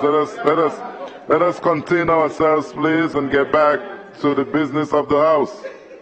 Yeah. If there's a little rat running around, that shouldn't stop it. I wouldn't spend the rest of my time going that way. That's not my style in life. I'm not a thing. I can, the senator and myself, we can speak personal. I wouldn't come to the house and say things about the senator necessarily, but there's so much I can say. But you see, professionally, and with the ethics that exist in me, I will not do that. But I have the dossier. Yeah. I wouldn't do that. Yeah. No. Right. I wouldn't do it. I wouldn't do it. That's not a McIntyre Street. That's not a McIntyre Street. No, real life. No. But I need to send a word of warning here. Because Urban is definitely going to mash you up. Urban is going to mash you up. They're going to appreciate you. He said to Bruce. No, I must correct something. I mean, it's painful to hear the senator come and speak about, let's build the roads in Mount Prosper. I mean, come on, man. I build all the farm roads in Mount Prosper. I'm doing the village road right now. The drains are finished. We're going to pave it nicely. We're going to put the lights, fix up the edge filler. We are cutting less cali. I must say, thanks to the people of Mount Prosper for understanding. Because the only government that has built a road in Mount Prosper is this government under my time. I'm serious about that. It's costing money. It's taking time, but it's going to be a lovely road. And you know that. You know that. What is happening in Cooperative is a major development. So when you look at Mount Prospect, Cooperative, and you meant ill-informed, the problem wasn't even the platform has broken, and the cliffs are in sheer. And when you escape it on that, you can have big rocks coming on and kill people. And then that is a problem. That's a problem. The problem Honorable we have there member, Constituency, please. And then the members on the other side, please contain yourselves. Please.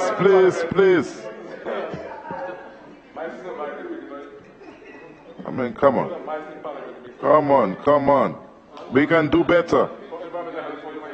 All right. Continue, please, Minister. Thank you, Mr. Speaker. But just to wind up a little more there, so can we get to that point much faster? We must understand Wharton Waven. He spoke about the sport, we'll touch that just now. Wharton Waven problem in the road is not a Dominica Labour Party problem. It's because of the terrain. The shelf was broken. And you should know, I don't know if you know, Poado is just down there around the corner there. The shelf is broken right to the river. There are two options. You build a wall and you try to build that back. That's very expensive and that's high. We're going to have to realign that road. We have a design, we have a study on that already, and we are looking at the design to realign that road to get to Kasu. That is done already. And we have money in this budget for all the edge failures that you orchestrated with these guys from Luda there to go on the radio and talk a lot of nonsense to the people, man. Come on, man. Don't do that to the people of the Roseau Valley. Don't do that, because the Roseau Valley under this government has gotten the most as any power rep in the Roseau Valley, and I am. It will continue under Dr. Vin McIntyre for sure, because I'll be in the background there for sure. I'll be there. But to say to interrupt the valley, it wouldn't be fair to interrupt the valley, because the Dominica Labour Party is going to win the election. There's no two ways about that. We will win the election. And we're not interrupting. The Roseau Valley is not going to interrupt itself and go back to those days. Never, because the development program outlined for the Roseau Valley is there. You mentioned about the sports, for example. Lord has a nice playing field. Working with my brother and some of the guys that covered the playing field recently, you should have mentioned that. Trafalgar basketball court, I was the one who fixed it some time ago. Mario came the other priorities. Wharton Waven playing field, I was the one who cut it. I used to play football there. As a matter of fact, one of my best goals was scored in Wharton Waven and in Cochrane. I took more land. I acquired land in Cochrane for free for two things. The expansion of the playing field, which we paid for, and the housing development program. We paid for that land, so they are okay. Yes, we have to build some courts here and there and whatnot, but we have to look at priorities post-Maria, housing and shelter. So you might want to score a point here and there and whatnot. And I must admit, I must correct that one you made there, because the Roseau Valley had the best organized relief, post-Maria relief distribution program in the whole of Dominica. No. The whole of Dominica. Yeah, whole of Dominica. And for, yes. No, but I know for that. And you know who was helping me with that? Order. You know who helped me with that? Order, please, order. I need to hear the minister, yes. And the stenographers need to hear him as well. So let us, I'm not going to ask us to keep order again. Mr. Speaker, normally I don't get so many interruptions, but it looks like things are really bruising them today. I don't know. Yeah, it's bruising. Yeah, I go rub in 2 more now, then I go finish with that.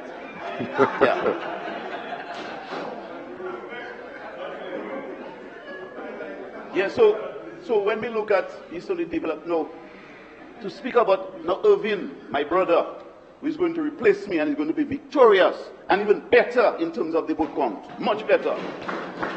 No, it's going to be, and what just mean? No, that's people-centered people. People-centered people. That's why they gravitate in. Irvin.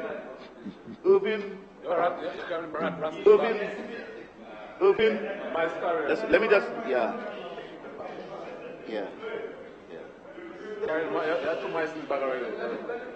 Today was rough, man. Today was a bit rough, man. Yeah. Anyway, Irvin was very, very instrumental in the Really program. When you all said I had stockpiled material. Listen, order please, order. Yeah, but was that at all? Both sides are complaining. Yes, I don't understand. Did you listen to the debate on both sides? So it is the campaign season, so allow the campaign to go on. But order please, order.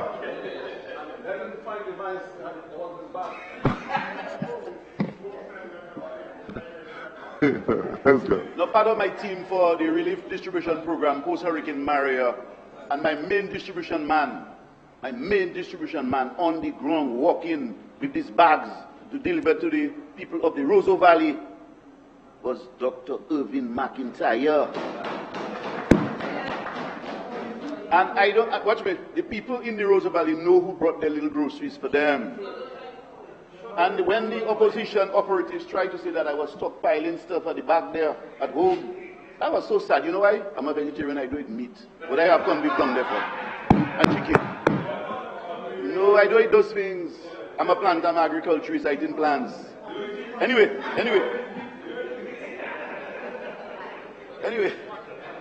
Boy, today was rough. You know, I am exhausted at this. Yeah. You guys exhaust me. Today, but I'm all right today. Let it go. So, gentlemen, members of the other side and Dominicans listening to us, the people of the Roseau Valley know who delivered to them. They know exactly who delivered to them.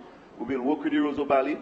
We'll do what we have to do. This weekend we have the Fed Kaiche, and we are partnering with the Loda, with groups in Loda. We are partnering with the TR, Travel Focus Shopper Village Council, and we are giving them the necessary resources so we can have. No, that's not true. That's not true. No. Senator Charles knows that's not true. But leave me alone. And we are partners. So I'm inviting every single body here. Listen here. You have 4 minutes left. Yes, I don't need time. No. How many minutes, Mr. Speaker? 4 minutes. 4 minutes. I can do it. Yeah, no, I know. I'm all right. So I'm inviting everyone to come to the Roseau Valley. At least for one of the nights, we have the Lucky Jube program that's worked well. We have Hecky's Bar. We have by Laura up there. It's a lovely place up there. And in Loda, we have by Patu, Gary and them, by the Humian and them. We have a nice reggae program and in the school. Bringing back the old days and the buoyancy and the love in the area. And that's all supported and funded by the PAL Rep, Dr. John Colin McIntyre, and the government of Dominica to really make it something positive for people. So, Mr. Speaker, with these few words, I want to say I support totally the Prime Minister and his presentation of his budget. It had vision in it. It actually was the best budget for presentation for the period. It's not a pre-election budget at all. It's factual. It took care of old people, elderlies. It took care of our young people, gave some policy directives, new ones and whatnot. The roadways, agriculture, you name it, the hotels come in. But there's so much to speak about. I had to revert my reserve today and speak about a few things. So, Mr. Speaker, this was, I congratulate the Prime Minister and his government for presenting a perfect budget given the time. Thank you. Mr. Speaker, I move that this House be suspended until 7:30 tonight. Mr. Speaker. It has been moved and seconded that this House stands suspended until 7:30. It is 7:30 this evening. Those in favor? Those against? The ayes have it. This House stands suspended until 7:30 this evening.